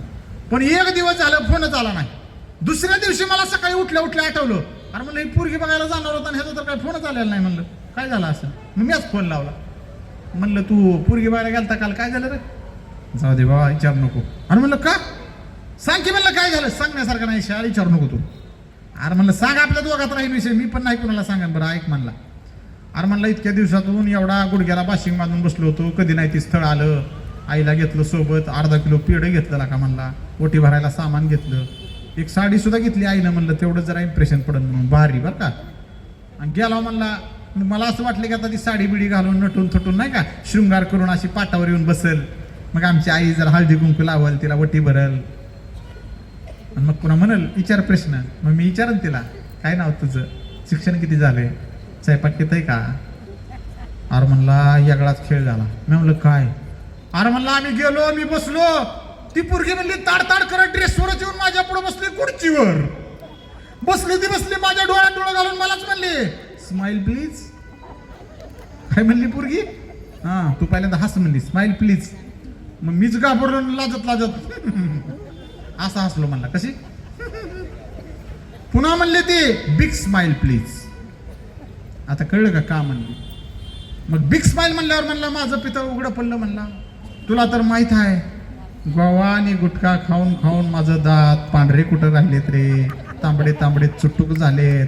हसायची पंचायतला का माझी. दाताच्या मधलं जे असतंय ना सगळं तांबडं तांबडं झालंय. गुटखा खाणारे असते ना बघा इथं कोणीतरी, त्यांना माहित आहे. आता ही सकाळी दात घासताना बघा ती मीच आठवणार त्यांना आता. आणि घरच्या सुद्धा तुम्ही हळूच म्हणणार बघा बघा ऐका जरा विशाल गरड काय म्हणताय, जरा घ्या म्हणावर आणि लावचा डॉक्टरकडे. हे ना तरी काय डॉक्टरकडे गेलाच होता आधी. मला पोरगी बघायला चाललोय, दाताच्या मध्ये सगळं तांबडं तांबडं ते आले, जरा स्वच्छ करून द्या की. ती म्हणले 3 सेशन लागतील. मला तर लगेच जायचं होतं दुपारी, कसं काय जाणार म्हणून गेलो. म्हणला म्हणजे डॉक्टर सुद्धा काय म्हणतंय माझी इज्जतपणाला लागन. ते जे सगळे क्षेपणास्त्र आहेत ना ते 3 वेळेस घासावं लागते आणि तवा कुठं तर निघल. म्हणजे तू किती वर्ष झालं गुटखा खाऊन त्या तोंडाचा सगळा विनाश करून टाकलाय रे. ही शिवाजी महाराजाचे मावळे नाहीत. मग ज्यावेळेस ती मुलगी म्हणली बिग स्माइल प्लीज, ती पोरगा हसलं, बसल्या ठिकाणी म्हणली नीट गेट आउट. मला असला व्यसनी पोरगा माझ्या आयुष्यात नको आहे. अरे म्हणला घरात जाता जाताच पोह्याला फुडणी टाकलेला वास येत होता. एक नंबर. मला वाटलं बाबा नाही ती नाही नकार कळविलाय, पोहे तरी खाऊ घालून लावू. तेवढं सुद्धा नाही म्हणला, उपाशी झाला वगैरे माघारी. म्हणलं तुला मग आधीच आम्ही किती वर्ष झालं सांगतोय की सोडून दे सोडून दे, ऐकलं का रे. नाही. आत्ताचे पोरं इथं कोणी युवा अवस्थेतले असतील, खरं दुर्दैव असं आहे की युवा अवस्थेच्या पोरांचा हा कार्यक्रमच नाही की आता. तिथला जर आता आकडा काढला का बाप लोक सगळ्यात जास्त आलेले आहेत तिथं. आणि युवा अवस्थेतली पोरं आता निवांत आहेत, मोबाईल बिबाईल तिकडे त्यांचं महत्वाचं काम चालू आहे. आणि आमची पिढी बर्बाद व्हायला लागली ती ह्या गोष्टीमुळे. म्हणजे नर्तिका आली असती का तुम्ही इथं कमी आणि त्यांची संख्या एकाच्या अंगावर एक बसू बसू इथं बसली असती. आणि अशी कोणची जगातली नर्तिका आहे का तुमच्या लेकराच्या चांगलं ज्ञान देते. एक नर्तिका आहे का दाखवा मला जी तुमच्या उद्धारासाठी काम करते. एक असले अश्लील नृत्य करणाऱ्या नर्तिका आहेत का ज्या म्हणतील तुमच्या लेखी IAS झाल्या पाहिजे, IPS झाल्या पाहिजे, सुनीता विल्यम सारख्या तिकडं अंतराळात जाऊन राहिल्या पाहिजे. म्हणून माता भगिनीनो पुरीची चिंता नाही, आता मला ह्यांची चिंता आहे. तुम्ही जर कर्तृत्व नाही गाजवलं तर लग्नाचा अवघड आहे. गाव पातळीवर मी सरपंचाला सांगत असतो एक यादी घ्या, पेन घ्या आणि पारावर बसा. 25 ते 35 मधले किमान 150 ते 200 पोरांची यादी निघालेली आज गावाकडे. अलक निरंजन इंदुरीकर म्हणतंय तसं काहीच होऊ शकत नाही त्यांचं. मठ बघायचं एक चांगला, मंदिर बघायचं आपलं, रोज सकाळी आरती संध्याकाळी आरती, जय हिंद जय महाराष्ट्र, या दक्षिणा पेटी द्या. ह्याच्या पलीकडे काहीच होऊ शकत नाही. म्हणजे ज्यांना काम करायचं नाही त्यांना बरं का. आणि जे प्रचंड काम करणारी पोर आहेत का त्यांना मरण नाही साहेब कामाला, लक्षात असू द्या. तुला सगळ्यालाच व्हाईट कलरचा जॉब कुठून आणायचा मला सांगा की. MPSC UPSC किती जागा निघते ते बोटावर मोजणे आहेत की. आता तर तेवढ्या बी निघा नाही ते. आणि तुला सगळ्यालाच नोकरी पाहिजे म्हणल्यावर जमल का. आणि नोकरी आताची कशाला पाहिजे तुम्हाला, नोकरी भाकरी छोकरी, ह्याच्यातच आमचं आयुष्य फिरायला लागले. नोकरी भाकरी छोकरी. पण समाज सुधारण्यासाठी शिक्षण घेतल्यानंतर माणूस बुद्धिमान होतो. हे मस्तक कुणासमोर झुकत नाही, म्हणून आम्हाला शिक्षण घेणं काळाची गरज आहे. छत्रपती शिवाजी महाराजांच्या काळामध्ये बालशुभा असताना माझ्या आऊसाहेब जिजाऊनी त्यांना सगळ्या विषयाच्या ट्युशन लावल्या होत्या. तुम्ही म्हणता कुठं ट्युशन होती सर. अरे नव्हती का, होती. ट्युशन म्हणजे काय, स्पेशल क्लास. एक विषय शिकवायला एक सेपरेट माणूस. मग त्यांचं जे सगळी गारद आहे ना ती भूपती प्रजापती गज अश्वपती अष्टप्रधान वेष्टित सर्वरंकाल मंडित शस्त्रास्त्र शास्त्र पारंगत. शस्त्रास्त्र शास्त्र पारंगत म्हणजे शस्त्र शिकवायला स्पेशल माणूस, शास्त्र शिकवायला स्पेशल माणूस, दांडपट्टा शिकवायला स्पेशल माणूस, घोडेस्वारी शिकवायला स्पेशल माणूस, पवायला शिकवायला स्पेशल माणूस, राजनीतीचा कारभार शिकवायला स्पेशल माणूस, हत्तीसोबत कसं लढायचं वेळ पडली स्पेशल माणूस. किती शिकलेत महाराज, प्रचंड शिकलेत महाराज. आपण आपल्या लेकराला लावलाय का संगीताचा तास, लावलाय का नृत्याचा तास, लावलाय का वाद्याचा एखादा वाजवायचा तास, लावलाय का एखाद्या खेळाचा तास? नाही. फक्त पुस्तक आणि अभ्यास, बाहेर जायचं नाही. आई मी खेळायला जाऊ का? नको, पडशील. आई मी पळायला जाऊ का? नको, बुडशील. आई मी सायकल चालवायला जाऊ का? नको, धड पडशील. काय करू मग? धरी रिमोट, बस टीव्ही बघत. जय हिंद, जय महाराष्ट्र. तुम्ही तुमचं लेकरू मोबाईलच्या हातात सुपूर्द केलेलं आहे. आणि माझ्या सहित सांगतोय, म्हणजे मी समाजाचं मर्म मांडतो म्हणून गाजतोय. म्हणून कोण कुठल्या बार्शी तालुक्यातल्या पांगरीतल्या विशाल गरडला, या सानपाड्याच्या मिलिंद सूर्यरावनं फोन केला, साहेब तुम्ही इथे या. हे कशामुळे शक्य झालं? या विचारांच्या शक्तीमुळे शक्य झालं. कारण मी समाजातलं मर्म मांडतोय. अहो, इतिहास सांगणारे तर ढिगारा पडलेले आहेत. आणि सध्या इतिहास सांगणाऱ्यांची काही गरज नाही. का? Because it is easily available on internet, on YouTube. मग आता मी इथं अफजलाचा कोथळा कसा काढला ह्याच्यासाठी अर्धा तास घालवू का? इथं आता मी शाहिस्तेखानाची कशी फजिती केली हे सांगायला अर्धा तास घालवू का? You already know that all this things, why I am repeatedly here. म्हणून हे मर्म आहे ते मांडलं पाहिजे. आणि आज समाजातला अभ्यास करत असताना प्रकर्षानं हे जाणवतं की आपण आपल्या लेकरांवर आता त्या मोबाईलच्या जखरात आपण जी लेकरं टाकली त्याला आता हळूहळू बाहेर काढणं गरजेचं आहे. साहेब, आता लहान ज्यांची लेकरं आहेत 2-2.5 वर्षाची, त्या रिलेट करू शकतात माझ्या या गोष्टीशी. इतकं प्रचंड रिलेट करणार की ते लक्षातच ठेवणार. जुन्या काळात आपण आपल्या आईबापाच्या ताटात खायचा का नाही सांगा मला? तुम्ही जेवलाव कुठं? तुम्हाला कुठं मोबाईल? तुम्ही जेवलाव कुठं? आई वडील बसायचे, लगेच आपण ताटात हात घालायचा, लगेच एक घासती बारका द्यायचा, न्याम न्याम न्याम न्याम ममन ममन ममन करायचं आणि खात जायचं. हातात पोळी घ्यायचं, फिरत फिरत रानात बाहेर जायचं, खेळत खेळत. त्याला माती लागलेली असायची, काय असायची तरी सुद्धा खायचा. कुणी रुपया दिला तर त्याच्या गोळ्या आणायच्या बिस्किटाच्या, असं हातात अशा धरून ठेवायच्या गोळ्या, ते चिकट व्हायच्या सगळ्या, त्यातली एक एक काढून खायची. ह्याच्या पलीकडे आमचं लाईफ होती कसं आहे जाणवलं बघा. हसल्या सगळ्या, मनमुराद हसल्या, सार्थकीच लागले कार्यक्रम मिलिंदराव. अशा त्यांचे रिॲक्शन बघा कसल्या भारी आहे. म्हणजे तुम्हाला ते आठवायला लागले, डायरेक्ट तुम्ही त्या एरियात गेला. बरोबर आहे का नाही? हा, शेंगदाणा असं खिशात, शेंगदाणा हळूच शेंगदाणा खायचं, एक एक एक एक काढून. कणीस असायचं, कणीस त्याचा एक एक दाना काढून खायचा असा. सीताफळ असायचं, सीताफळ त्याचा एक एक बी काढून खायचा असा. ही आमची लाईफ आहे. तुमचं लेकरू आज, mamma I want Cadbury, mamma I want Cadbury, mamma I want cold drinks, mamma I want cakes, mamma I want pizza, I want burger, I want KFC fried chicken. घे, खा फास्ट फूड आणि तसंच fast मर. आणि तुमचं शहर कळते का नाही? लय मोठा विचार आहे बरं काही, प्रचंड मोठा विचार आहे. मालकांनो, मायबापांनो, तुम्ही शहरात राहताय. ऐका, तुम्ही शहरात राहताय आणि शहरामध्ये जे काही तुमच्याकडे येतंय का हे सगळं पॅकिंग करून येते. पॅकिंग शिवाय शहरात काही पोचूच शकत नाही, मध्येच सांडल सगळं. आणि पॅकिंग म्हटलं का की काही गोष्टी आल्या त्याच्यात मिक्सिंगच्या, साध्या प्लॅस्टिकच्या बाटलीपासून सगळं आलं. गावाकडची माणसं त्या तुलनेनं सुखी येते. शेतातलं काढले की डायरेक्ट पोटात आहे त्यांच्या. तुमच्यापाशी येताना पॅकिंगमधून येते. जी काही जिंदगीत येते त्याच्या पुढची प्रो लेवल काय सांगायची म्हटलं तर आपल्या सगळ्या भारत देशामध्ये जी जनगणना झाली मागची, त्याच्यात पशुगणना झाली कधी, आताच नाही, 10-12 वर्षापूर्वी कालखंड आहे. त्या पशुगणनेमध्ये साहेब आकड्यात चुकी होऊ शकते बरं का, आकड्यात. फक्त मला विषय समजून सांगायचा म्हणून मी एक्झाम्पल म्हणून सांगतोय. अख्ख्या भारतामध्ये गायी मोजल्यात, गायी दूध देणाऱ्या गायी, म्हशी, शेरड, ह्यांची संख्या किती आहे माहिती आहे का? की त्या दिवसाला 20 लाख लिटर दूध उत्पन्न करू शकतात. किती लाख का कोटी असं आहे बरं का, आपण आकड्यावर लक्ष देऊ नका.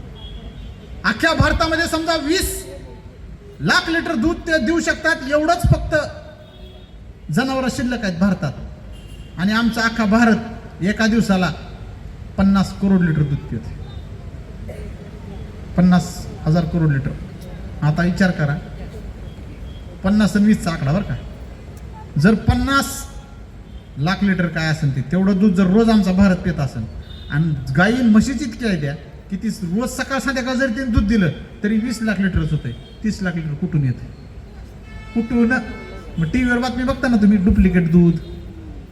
पुण्यात माझा एक मित्र होता, 2 पिशव्या आणल्या आणि अचानक ठरलं जायचं फिरायला. 2 दिवस बाहेर फिरायला जायचं होतं आणि त्या पिशव्या ज्या आहेत ना तसंच त्या किचनच्या कट्ट्यावर राहिल्या आणि ते त्याला तिथं गेल्यावर कळलं, अरे यार तिथंच राहिल्या त्या पिशव्या. गरम करून ठेवलं असतं फ्रीजमध्ये तर जाऊ द्या म्हणले. मग तिकडे 1 दिवस वाढला त्यांचा. 3 दिवसानं घरी आले ते. किती? 3 दिवसानं घरी आले. उत्सुकतेपोटी गेली तिथं बघायला. म्हणले आता काय त्याचं सगळं दही झालं असं खराब घाण. 3 दिवसानं गेल्यानंतर त्यांनी ती पिशवी फोडली. हाय असं दूध बाहेर आलं. त्याचा अर्थ कळतो का? असं जगात दूध आहे का 3 दिवस थोडं सुद्धा काही झालं नाही? म्हणजे ते दूध होतं का? आणि त्यांनी पण आठवडाभर तसंच ठेवलं ते पातेल्यात, काहीच झालं नाही त्याचं. ह्या लेवलचं आमच्या पोटात चाललंय. आणि आमचं शरीरच नाही नीट राहिलं तर आमचं आयुष्यच कसं नीट राहील? आणि आयुष्यच नीट नाही राहिलं तर आम्ही महाराजांवर प्रेम कसं करू? म्हणून या स्वराज्यातला प्रत्येक मावळा हा आरोग्यानं बलदंड झाला पाहिजे, चांगला राहिला पाहिजे. तुमच्या आरोग्यासाठी सुद्धा विचार व्यक्त करणं जास्त महत्वाचं आहे. मी काही टाळ्या मिळवणारा वक्ता नाही. मी तुमच्या आरोग्यासाठी बोलतो का? तुमचं हित चिंततो, तुम्हाला दीर्घायुष्य लाभो ही गोष्ट माझी आहे. नुसतंच आपलं वाढदिवसाला मेसेज करतात, विश यू हॅपी बर्थडे, आणि पुन्हा काय म्हणतात, तुला दीर्घायुष्य लाभो. आणि ते दीर्घायुष्याच्या वेळेस तसला केक आणतात ज्याला ईदभर क्रीम असते. ईदभर क्रीम साहेब, ते आतमध्ये पाव, त्याच्यावर ईदभर क्रीम असते, सगळ्यात खराब शरीराला. आणि ती क्रीम अशी तोंडाला लावते, फासते, तोंडात खाऊ घालते. क्रीम खाऊन 2 दिवस उठत नाही ती. सकाळ दुपार संध्याकाळ टॉयलेट. मग कळते का तुम्हाला? आपण बड्डेला विश करतो दीर्घायुष्य व्हावं आणि त्याला बड्डेला गिफ्ट काय? केक नेऊ, त्याला चांगलं वाटत.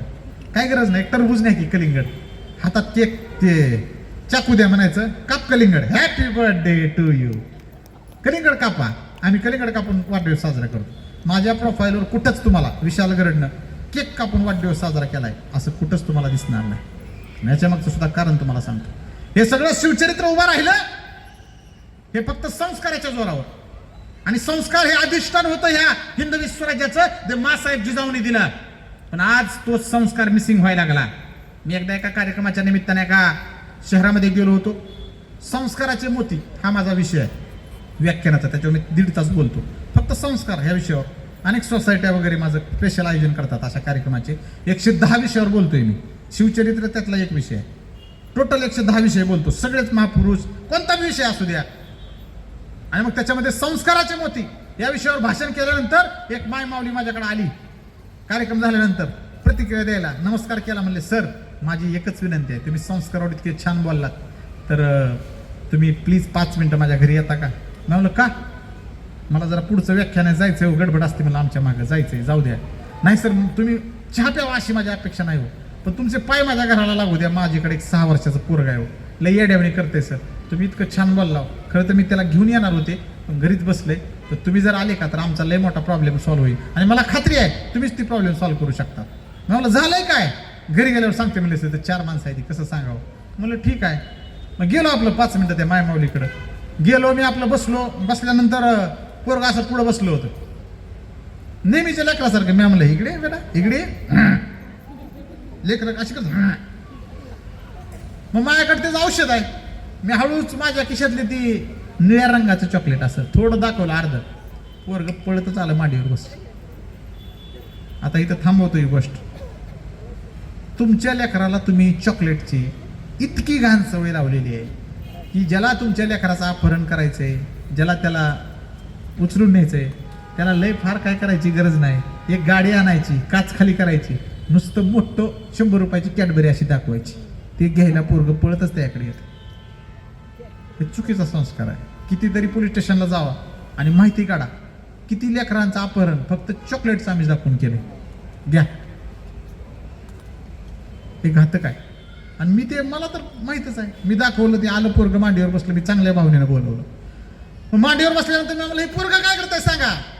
त्याची आई म्हणली, अहो सर ह्या पोराला आम्ही इतकं हाणलंय म्हणली आतापर्यंत, पण ऐकायला तयार नाही. म्हणलं करते काय? अहो म्हणले, ह्याला दिवा फुकायची सवय लागलेली आहे. कशाची? दिवा फुकायची. अहो म्हणले, मी आरती करते थोडं काय त्याला दिव्या दीपत्कार वगैरे. म्हणलं का? ही येऊन डायरेक्ट दिवाच फुकते. म्हणलं घरात करते तेव्हा ठीक होतं सर. एकदा गणेशोत्सवाचा मोठा कार्यक्रम असते आमच्या सोसायटीत. एक आमदार येणार होते म्हणले त्याच्या त्या आरतीसाठी. मुख्य आरती म्हणले, महाआरती होती, तिथंही पोरग कुठंतरी गर्दीतून गेलं आणि त्या साहेबाच्या हातात ताट होतं, फसकीन दिवा फुकला म्हणले. आता आपल्या हिंदू धर्मात दिवा फुकणे म्हणजे काय, अपशुकून आहे का नाही, किंवा मनानं दिवा विजणे म्हणजे पण अपशुकून आहे. आणि हे तर तोंडानं दिवा फुकलाय. ते सगळे मंडळाचे कार्यकर्ते घरी भांडायला आले, म्हणले अहो सर, ती म्हणले असलं कसलं नास्तिक आपल्या जन्माला घातलंय तुम्ही, म्हणले काय आभ आहे का नाही, म्हणले एवढा मोठा आम्ही आमदार बोलवले आणि ती फुकले तुमचं लेकरू, म्हणले असली कसली माणसं आहे ती तुमची, काय आभ आहे का नाही, म्हणले राव. अहो नाही तसलं बोलणं ऐकलं, म्हणले सर या पोराला बापानं इतकं हाणलं का, हुंदकं देऊ देऊ पोरग रडत होतं, पुन्हा तसंच करते बघा. म्हणलं काय करता तुम्ही त्यानं तसं केल्यावर, हाणता मग किती उगा निबार हाणता म्हणले त्याला रोडूस तर. म्हणलं मग त्यानं सांगितलं का तुम्हाला, नाही म्हणला, ती पुन्हा गप्प होते पळून जाते, पुन्हा तीच. मग मी हळूच त्याला घेतलं, त्याच्या पाठीवरून हात फिरवला, त्याला शांतपणे विचारलं, एकदम शांतपणे त्याच्या भाषेत विचारलं, बाळा नाव काय तुझं, योगायोगानं त्याचं नाव संस्कार. काय करावं आता. मग आईला म्हणलं बा नुसतं नाव लेकराचं संस्कार ठेवलं म्हणून काय संस्कारी लेकर होत नाही, त्याला आईकडे पण संस्कार लागतात, बापाकडे पण संस्कार लागतात, आणि मगच ते संस्कारिक होत. मग त्या लेकराला मी म्हणलं, बेटा तू दिवा फुकतोस, ती म्हणलं हा मला ना खूप आवडतं. म्हणलं अरे वा मला पण आवडतो, बरं मला एक सांगशील का, काय, मी अजून एक चक्की देणार त्याला मोठं. म्हणलं सांगा ना मामा काय. म्हणलं तू दिवा का फुकतोस. त्याच्या भाषेत बोललो का नाही, आता असलं कोणी विचारलं होतं ना त्याला, मी त्याच्या भाषेत त्याच्यासारखा झालो आणि म्हणलं बेटा तू दिवा का फुकतोस. तेव्हा त्या पोरानं दिलेलं उत्तर आमच्या प्रत्येकाला अंतर्मुख करायला लावणार होतं. मी जेव्हा त्या पोराला विचारलं की बाळा तू दिवा का फुकतो, तेव्हा ती पोरग लढीवाळपणे बबड्या आवाजात म्हटलं, मामा मामा मी देव बाप्पाचा हॅपी बर्थडे साजरा करतोय. हॅपी बर्थडे देवाचा साजरा करतोय म्हणलं पोरग. अरे बापरे, आईनं सुद्धा थोबाडी थांबून घेतली. किती चांगल्या भावनेनं आपलं पोरग दिवा फुकत होतं आणि आपण त्याला हाणलं. पोरं नाही तसली बोलली. मग मला त्याच्या मुळाशी जायचं होतं खाली. आता म्हणलं एक काम करा, ह्याचा वाढदिवस कुणी साजरा केला सांगा. आणि ती म्हणले आम्ही. कधीपासून साजरा करताय, म्हणले 6 वर्ष. पहिला वाढदिवस कसा साजरा केला. अहो सर त्याचं जेवढं वजन होतं का तेवढ्या वजनाचा केक आम्ही आणला होता. म्हणले हा साधी गोष्ट नाही, आपण लय जबरदस्त आहोत. व्हेरी गुड म्हणलं. आता मला माझ्या प्रश्नाचे उत्तर द्या, तुमच्या पोराचा वाढदिवस साजरा कुणी केला. ती म्हणले आम्ही. वाढदिवसाला केक कुणी आणला. ती म्हणले आम्ही. केकवर मेणबत्त्या कुणी आणल्या. ती म्हणले आम्ही. मेणबत्त्या कुणी पिठवल्या. ती म्हणले आम्ही. हातात चाकू कुणी दिला पोराच्या. ती म्हणले आम्ही. आणि तो केक कापायच्या आधी लावलेल्या मेणबत्त्या फुका कोण म्हणलं. ती म्हणले आम्ही.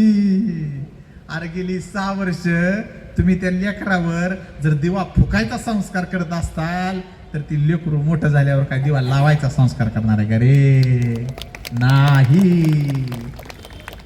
म्हणून हिंदवी स्वराज्याची स्थापना छत्रपती शिवाजी महाराजांची ही आऊसाहेब जिजाऊंच्या संस्कारामुळे झाली. मासाहेब जिजाऊंनी या बाल शिवबावर जे संस्कार केले बाल्यावस्थेत, त्याचं मूर्तिमंत उदाहरण म्हणजे 6 जून 1674 रोजी रायगडावर सिंहासनावर शिवाजी महाराज आरूढ झाले. येणारा काळ हा सगळा महत्वाचा काळ आहे आणि या धामधुमीच्या काळामध्ये आम्ही आमच्या लेकरावर चांगला संस्कार करणं ही खऱ्या अर्थानं काळाची गरज आहे. मित्रांनो, शिवाजी महाराज म्हटलं की विशिष्ट एखाद्या फक्त काही गोष्टी सांगितल्या जातात आणि आमचं शिवचरित्र संपवलं जातं. परंतु खऱ्या अर्थानं खरे शिवाजीराजे समजून घ्यायचे असतील तर माझ्या राजाचं शेतकरी विषयक धोरण माहीत होणं ते सुद्धा तितकंच गरज आहे. आता मला माहित आहे इथं कोणी शेती करणारी नाही की, इथं सगळी ऑफिसातली शेती करणारी माणसं आहेत, ऑफिसात जाऊन शेती करणारी आहे ना. परंतु तरी सुद्धा शिवाजी महाराजांच्या कालखंडामध्ये ज्या पद्धतीनं आपण सगळा त्यांचा इतिहास जर वाचला तर तुमच्या लक्षात येईल की महाराजांच्या काळात शेतकऱ्यांविषयी शिवाजीराजाचं धोरण कसं होतं. आदिलशहानं गाढवाचा नांगर चालवला होता पुण्यामध्ये, गाढवाचा नांगर. आणि ते एक अंधश्रद्धा पेरली होती की गाढवाचा नांगर पेरला चालवला आता कोणी शेती करायची नाही. जर शेती केली तर काय होईल, आपल्या पिढ्या नरकात जातील. पण मासाहेब जिजाऊंनी शिवचरित्रात एकमेव अशी घटना या पृथ्वीवर झालेली आहे. मासाहेब जिजाऊ म्हटल्या, राजा या मातीतला शेतकरी जगला तर आपली रयत जगेल, त्यामुळे तुम्ही पुढं आलं पाहिजे, पुढाकार घेतला पाहिजे आणि शेतकऱ्यांसाठी आधार बनलं पाहिजे. मग काय केलं, मासाहेब जिजाऊंनी सोन्याचा फाळ लावला नांगराला आणि नांगरली जमीन.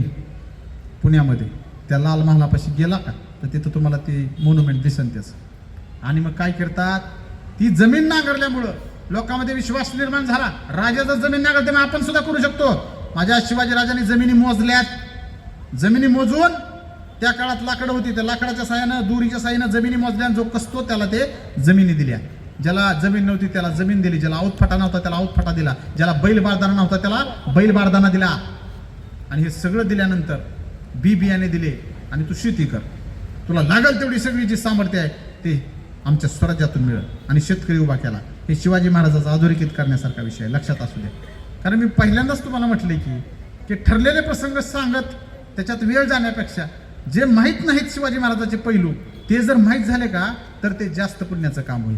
आणि मला असं वाटतं की असे विचार आपण आपल्या दैनंदिन जीवनामध्ये जर टाकू शकलो तर आपण आजचे शिवाजी नवीन निर्माण करू शकतो. आज शिवाजी महाराजाला आम्ही फक्त देवासारखं पूजायला लागलो, देवासारखं मानायला लागलो, म्हणजे पुन्हा आपल्या लेकरातून कोणी शिवाजी महाराज जन्माला येऊ नये असं जर वाटत असेल तर दुसरे महाराज तयार कसे होणार. अरे शिवाजी राजांच्या कालखंडामध्ये माणसाने मरणाच्या तयाऱ्या केल्या. मरायसाठी शिवाजीराजांसाठी लोकांनी स्पर्धा केल्या. मग एक शिवकालीन उदाहरण तुम्हाला आवर्जून सांगतो. पन्हाळगडाचा वेढा तुम्हाला सगळ्याला माहिती आहे. आपण सगळे लॉकडाऊन मध्ये अडकलो होतो वर्षभर. शिवाजीराजे सुद्धा वर्षभर लॉकडाऊन मध्ये अडकले. कधी? पन्हाळगडावर 4 महिने आणि आग्र्याला ज्या वेळेस होते तिथं 4 महिने. म्हणजे आमचा राजा सुद्धा वर्षभर लॉकडाऊन मध्ये अडकला. त्यांच्या वेळेस टीव्ही नव्हती हो बघायला, मोबाईल पण नव्हता, गाड्या नव्हत्या, AC नव्हती घरात. तरी पण शिवाजी महाराज 4 महिने एकत्र राहिले, एका ठिकाणी राहिले. पण वाईट विचार त्यांच्या मनात आला नाही, रयतेसाठी मला जगायचंय. मग पन्हाळगडाच्या त्या पायथ्याशी सिद्धीजोहरनं वेढा टाकला. असा जबरदस्त वेढा टाकला की मुंगीला सुद्धा वरी जायची परवानगी नव्हती. एवढा कडेकोट बंदोबस्त. सगळ्यात पहिल्यांदा आमचा सह्याद्रीचा सिंह कोंडला गेला तो त्या पन्हाळगडावर. आणि मग तिथं नामी युक्ती बहिर्जी नायकांना इथं फोटो लावलेत बघा सगळे आपल्या शूरवीर सरदारांची. अभिनंदन करावं असं वाटतं आपल्या सर्व सामाजिक संस्थेचं ह्या सानपाडा की तुम्ही फक्त महाराजांना इथं ठेवलंय. पण या महाराजांसोबत खऱ्या अर्थानं या महाराजांना महाराज ही पदवी प्राप्त झाली, हे छत्रपती झाले. कारण हे बघा हे जेवढे मावळे होते का हे धारातीर्थी पडले इथल्या मातीमध्ये. यांचा कणखर इतिहास सुद्धा माहित होणं गरजेचं आहे.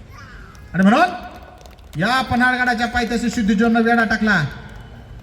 आणि आता पळायचं कसं, निष्ठायचं कसं? बहिर्जी नायकाने एक नामयुक्ती सुचवली. महाराज आपल्या गडावर एक शिवा काशीद नावाचा न्हावी आहे, निष्ठावान न्हावी आहे. हुबेहूब दिसतोय तुमच्यासारखा. तुमचा जिरेटोप द्या त्याला घालायला, तुमचा अंगरका द्या त्याला घालायला, तुमची मोजडी द्या त्याला घालायला, आणि तुमच्या गळ्यातली कवड्याची घाला माळ त्याला. समोर जर पाहिलं तर जणू आरशात बघतो का काय असं वाटल, असा दिसतोय राज. मग काय म्हणताय राजा? त्या सिद्धीजोहरकडे लावू आपण याला की शिवाजीराजे शरण येत आहेत. आणि मग वेढा दिल्ला झाला की मागच्या वाटेनं विशाळगडाकडे प्रयाण करू आणि मग आपण सुखरूप पोचू विशाळगडावर. राजा तुम्ही वाचाल, तुम्ही वाचला म्हणजे स्वराज्य वाचलं, म्हणजे देश वाचला. हे कार्य तुम्हाला करावं लागेल. राजे काय म्हटले माहिती आहे का? माझं स्वराज्य नाही, हे आपलं स्वराज्य आहे. माझ्यासाठी लोकांनी आहुती द्यायला नाही पाहिजे. हे मी कार्य आरंभलं, सगळ्यात मोठी जोखीम मीच घेणार. त्या शिवा काशीदला लावायची गरज नाही, मी जातो. नका राज असं करू नका. आम्ही कुणाकडे बघावं? हे स्वराज्य टिकलं पाहिजे, ही मोठी भावना होती. सगळ्यांच्या मनात तीच भावना होती. शिवा काशीदच्या सुद्धा मनात तीच भावना होती. ज्यावेळेस बहिर्जी नायकाने ही कल्पना कोणाला सांगितली? शिवा काशीदला सांगितली.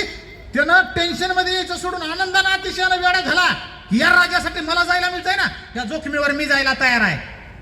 या राजासाठी मला मरण पत्करायची वेळ आली तरी सुद्धा हसत हसत पत्करेन, पण मी राजासाठी जाईन. कारण हे कुणाच्या नशिबात मिळत नव्हतं. आणि ठरल्यासारखं समोर आले. शिवाजी राजाचा सगळा पोशाख त्या शिवा काशीदने घालवला आणि राजा गहिवरला. राजाने मिठी मारली शिवा काशीदला. अरे शिवा नको करू हे धाडस, हे माझं कार्य नाही, हे स्वराज्याचं कार्य आहे. मी जाईन रे. तुझ्या घरी बारकं लेकर आहे, ती तुझी लग्नाची बायको आहे, तुझी लहान म्हातारे आई वडील आहेत रे. या पोरा बापडांच्या अंगावरचं, त्यांच्या डोक्यावरचं चित्र हरपल. तू ही जोखीम करू नको शिवा.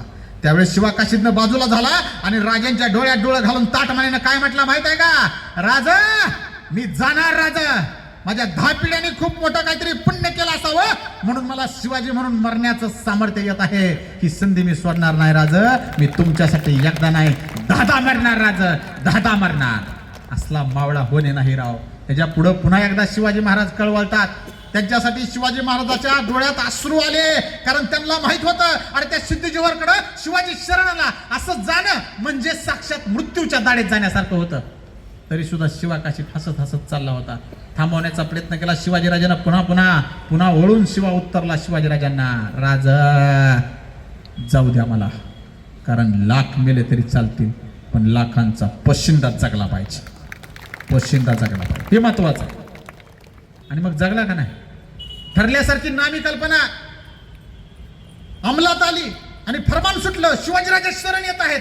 ते सिद्धीजीवर 4 महिने झालं डोळ्यात तेल घालून तिथं बसला होता आणि मावळे पण थकले होते. येडे झाले की ते, अरे बरं झालं बाबा आले, आम्ही कटाळा होता म्हणले. शिवाजीराजे शरण येत आहे म्हणल्यावर आता जरा निवांत झाली माणसं. मग ज्यांनी कडेकोट बंद बसला होता तर ढिल्ला झाला आणि मागच्या वाटेनं 500 मावळ्यांचं बाजीप्रभू देशपांड्याला घेऊन शिवाजीराजे निघून गेले. कुठं? विशाळगडाकडे. आणि साक्षात मृत्यूकडे पावलं टाकू लागला आमचा शिवा काशी. विचार करा, त्या गडाच्या पायऱ्या उतरताना त्याच्या मनात काय प्रश्न आला असेल?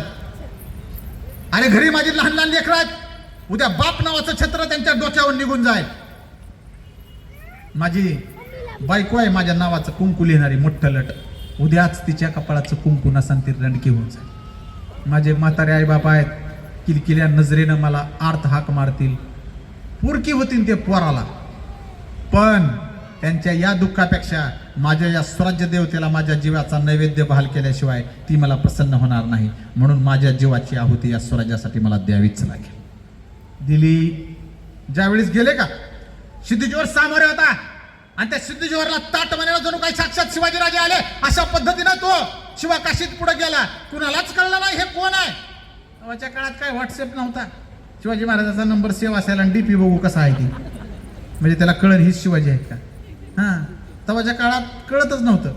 अशी चित्र असायची ती बी आता आहे. ज्याला दाढी अशी निमुळती आहे, जिरेटोप आहे आणि शिवाजी महाराजाचं एकच आयडेंटिफिकेशन, द बिगेस्ट आयडेंटिफिकेशन और identity mark of Chhatrapati Shivaji Maharaj, ही काय होतं तर त्यांच्या गळ्यात कवड्याची माळ होती, जी कुणाच्या मावळ्याच्या नव्हती. ज्याच्या गळ्यात कवड्याची माळ तो राजा, आणि मग त्यांच्या गळ्यात असायची ती त्यांनी शिवाजी महाराजाची स्वतः दिली होती कवड्याची माळ त्याला घालायला. महाराजाची तलवार सुद्धा होती. म्हणून ही म्हणला शिवाजीराजे साहेब, आ गया शिवा, आखिर आ ही गया. प्रचंड आनंदी झाला सिद्धीजीवर. त्याला कळा नाही गेलं, कारण अफजल खानासारखा एवढा बलाढ्य सरदार धडा आडवा कापलेला हात तो शिवाजी आज माझ्या समोर असा शरण आला. ही गोष्ट त्याला एवढी पटली, एवढा भाळला, एवढा आनंदाने वेडा झाला. वेडा तर महागच दिला झाला होता. आणि ह्याच्यानंतर काय झालं, त्याचा आनंद जास्त वेळ टिकला नाही. त्या सिद्धीजीवरच्या जवळ फाजल खान होता, अफजल खानाचा पोरगा. तो काय म्हटला, बादशाहजी ये सिवा नहीं है. क्या बघते हो, ये सिवा नहीं है का? जर हा छत्रपती शिवाजीराजे असला असता तर कृष्णाजी भास्करनं केलेली खून वाराची, जे जीवा महालने वरच्या वरी उडवला होता तो वार, म्हणून होता जीवा म्हणून वाचला शिवा, ही मन प्रचलित झाली.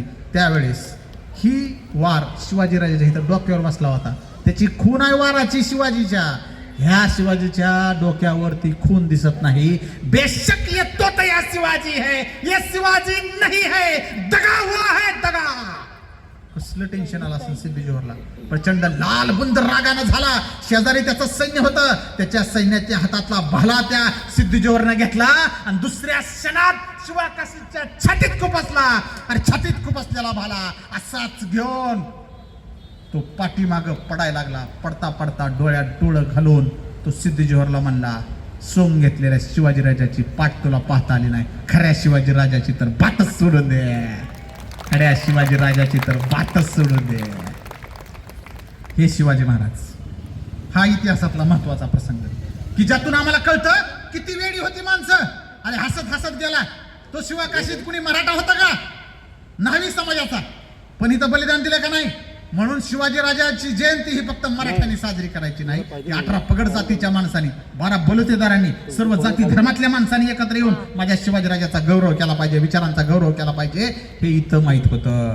कारण राजा इथं कळतो ना, नुसतं नाचून नाचून कुठे एवढं कळायला. असे प्रसंग कोण सांगते बरं. प्रसंगाला काय होतं, ताकद जास्त लागते, आवाज बी जास्त खर्ची पडते, आणि त्यातला बहुतांश इतिहास आधीच माहीत असतोय तुम्हाला. त्याच्यामुळे मी जास्त प्रसंग व्याख्यानात घेत नाही. परंतु त्यातून सांगायचं मला काय असतंय की हसत हसत शिवाजीराजासाठी माणसं मरायला तयार झाली. एवढा मोठा विश्वास शिवाजीराजांनी तयार केला. त्याच्या पुढचा प्रसंग काय आहे सगळ्यात महत्वाचा इतिहासातला, तिथं फोटो आहे आपल्या बाजीप्रभू देशपांडेचा. बघा इकडं, पावनखिंडीचा जोंदार सेनानी बाजीप्रभू देशपांडे. आणि मगाशी सांगितलेलं बहिर्जी नायकांचं. मग या बाजीप्रभू देशपांडेने काय केलं, खिंड लढवली, गोड खिंड नाव. जे 500 मावळे गेले ना, 58 का 57 57 किलोमीटरचं अंतर आहे. पन्हाळगड ते विशाळगड 57 किलोमीटरचं मोहीम असतात बघा. 57 किलोमीटरचा प्रवास तवाच्या काळात आमच्या मावळ्याने अनवाणी पायानं दगडधोंड्यातून काट्यातून विचू काटा नाग याला सगळ्याला न जुमानता एक सलग पळत गेले आमचा राजा पाठीवर घेऊन. आणि मग ज्यावेळेस घोडखिंड आली का तेव्हा 5000 सैनिक मागे होते हत्यारबंद सिद्धी जोहरचे. आणि तो आवाज यायला लागला. तो आवाज आला की सगळे मावळे म्हणले आपण इथंच लढू आता, पण आपल्याला आपला राजा जित्ता ठेवायचा आहे. मग काय करायचं? बाजीप्रभू देशपांडे शिवाजी राजांना थांबवलं. पालखीजवळ गेले. पालखीतून शिवाजी महाराज आले. म्हणले आपण इथंच थांबू आणि ह्याचा नायनाट करू. नाही राजा, नायनाट आम्ही करतो. ह्या 500 मधले हे 200 मावळे घ्या तुमच्या सोबत मदतीला. तुम्ही विशाळगडाकडे कूच करा आणि कुठेही न थांबता थेट विशाळगड जवळ करा.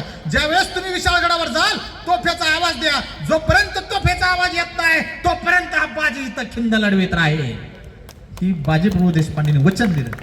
तिथं सुद्धा पुन्हा तीच गोष्ट शिवाजीराजे मानले नाहीत. हे म्हणले तुम्हाला सोडून जायचं असतं वे. तुम्ही ज्येष्ठ आहात. मी असताना तुम्ही लढणं योग्य नाही. मी पण लढणार तुमच्या समोर. पुन्हा बाजीप्रभू देशपांडेचं तेच वाक्य, राज हे स्वराज्य टिकलं पाहिजे. आमच्यासारखे येतील मरतील जातील, पण राजा जर गेला तर स्वराज्य राहणार नाही. त्यामुळे लाख मेले तरी चालतील, लाखाचा पशिंदा जगला पाहिजे. तुम्ही राहिलं पाहिजे. तुम्ही निघा, आम्ही सांभाळतो. आणि शब्द खळून टकळून दाखवणार आहोत. या इतिहासामध्ये सगळ्यात मोठा रणसंग्राम, या इतिहासातला सगळ्यात जबरदस्त अधोरेखित करून सांगणारा रणसंग्राम हा घोडखंडीमध्ये घडला. 5000 मावळ्यासोबत आमचे 300 मराठे लढले फक्त. आता कॅल्क्युलेशन करा.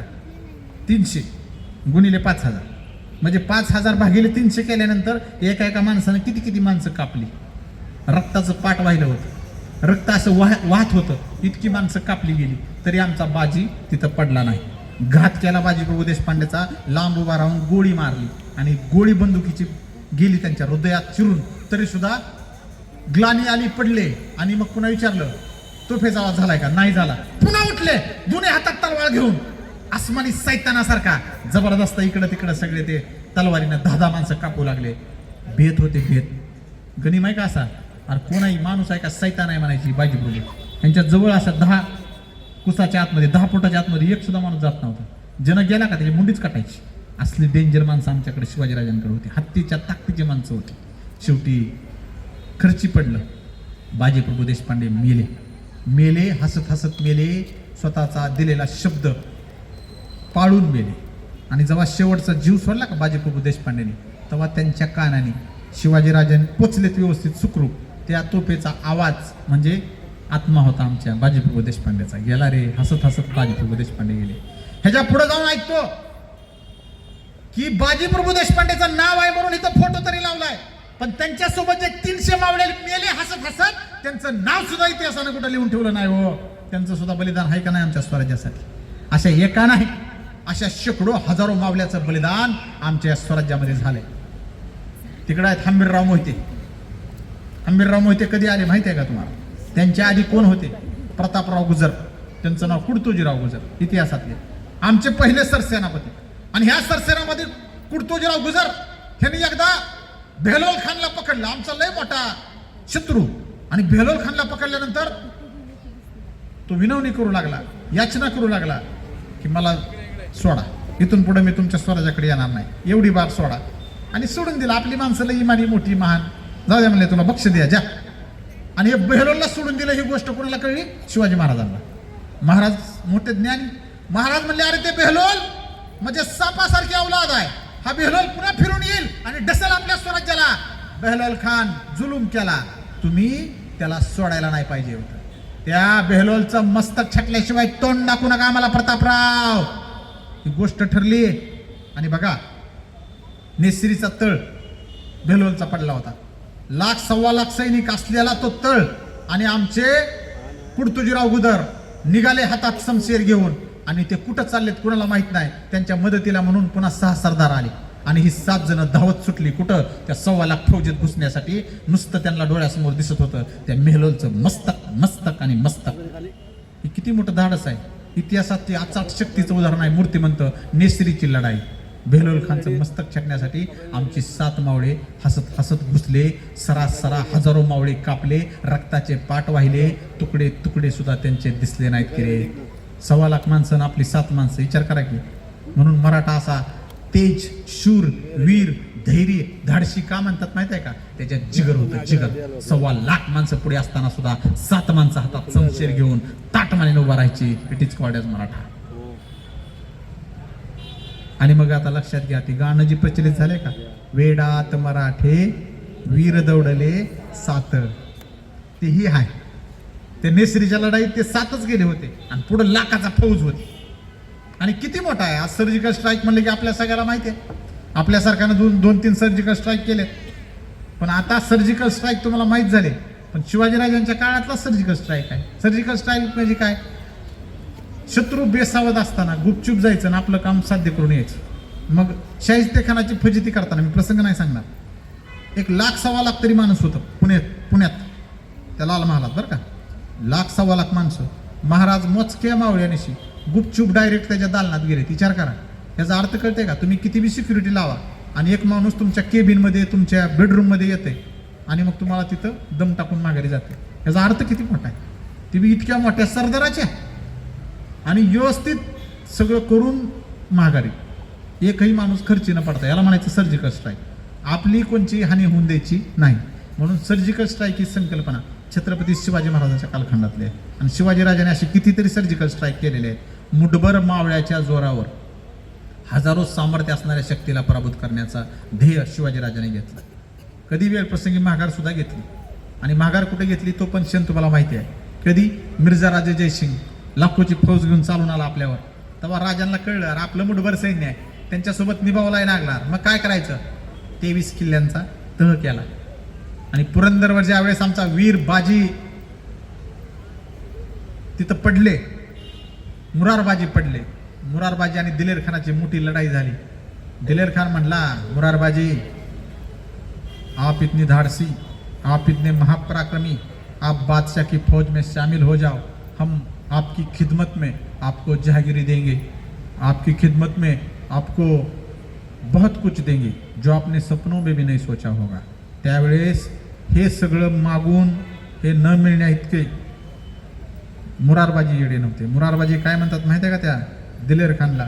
अरे हा देह छत्रपती शिवाजी राजांवरून आणि या भगव्या झेंड्यावरून पाठीमागेच वावळून फेकलाय. तुमच्यासारख्याची चाकरी करायला आमचा जन्म नाही.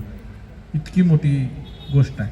आज इथं तुम्ही नोकऱ्या करता, तुम्ही एखाद्या कंपनीत नोकरी करता, तुम्हाला ₹1,00,000 पगार असेल, 2 लाख असेल, कुणाला 3 लाख असेल, आणि एकदम एका दुसऱ्या कंपनीचा मॅनेजर तुम्हाला खाली पार्किंगमध्ये येऊन भेटतंय आणि गाडीत बसताना तुम्हाला म्हणतंय की तुला इथं किती पगार आहे?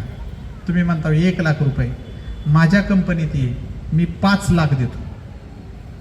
किती? 5 लाख देतो. तुम्ही काय म्हणता ना? कधीपासून जॉईन व्हायचं आहे? ती म्हणून उद्यापासून नाही, आजपासून घ्या. असे दुपारून सुट्टी झालेली आहे, आता आजपासूनच घ्या. लक्षात येते का? म्हणजे इमान ऐकणारी माणसं छत्रपती शिवाजीराजांकडे नव्हती. मरण पत्करलं तरी चालेल, पण मी माझा इमान ऐकणार नाही असे श्रेष्ठ मावळे हे जे इथं लावलेले आहेत का, असे स्वतःच्या जीवाची आहुती दिली, पण ₹1 कुणाची बिंदे नाही झाले. असले मातीसाठी मरणारे मावळे शिवाजीराजांनी या मातीसाठी उभा केले, या मातीच्या संरक्षणासाठी उभा केले. हे माझ्या शिवाजीराजाचं सगळ्यात मोठं मूर्तिमंत उदाहरण आहे. खरं तर शिवाजीराजांचा विषय हा 1-1.5 तासात संपण्यासारखा आहे का? आणि माझं सामर्थ्य एवढं आहे की मी अजून इथं याची देही याची डोळा, उद्या इकडून सूर्य निघूस तर जरी तुम्ही म्हणलं का बोला तरी सुद्धा मी बोलल, पण त्याला सूर्यराव परवानगी देणार नाहीत. बरोबर आहे का? तिकडला सूर्य उगूस तर ही सूर्यराव म्हणते नाव सर रातभर इथं ठेवतो काय, अजून महत्वाचा कार्यक्रम आहे, पोटात कावळं वाढायला लागले. बरोबर आहे का नाही? हा. आणि तरी सुद्धा पण ह्यांचं कौतुक करायचं साहेब, तिकडे एवढे चांगले चांगले पदार्थ तुम्ही ठेवले असतील, कुणाची सुद्धा अजून बावचळ चालू झाली नाही तिकडे जायची. तुम्ही असे कितीतरी कार्यक्रम बघितले असतील की त्या कार्यक्रमात लोकांचं अर्ध लक्ष तिकडे काय जेवायला आहे तिकडेच असतं. पण आज शिवाजी महाराजाचा विचार आहे, त्यामुळे गेली 1.5-2 तास झाले एकही माणूस खुर्चीवरचा हल्ला नाही. एकही माणूस जे उभे आहेत ते उभेच आहेत, कुठं बाहेर सुद्धा गेले नाहीत.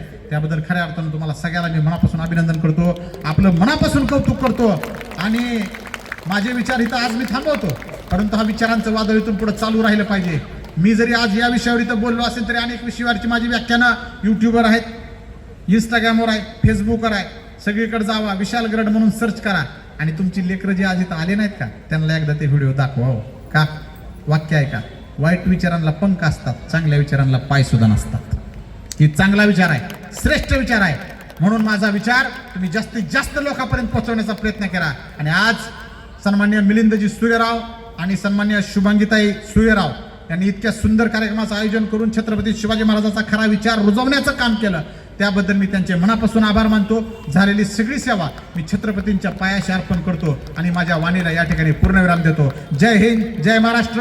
बोला छत्रपती शिवाजी महाराज के, बोला छत्रपती संभाजी महाराज के. हर हर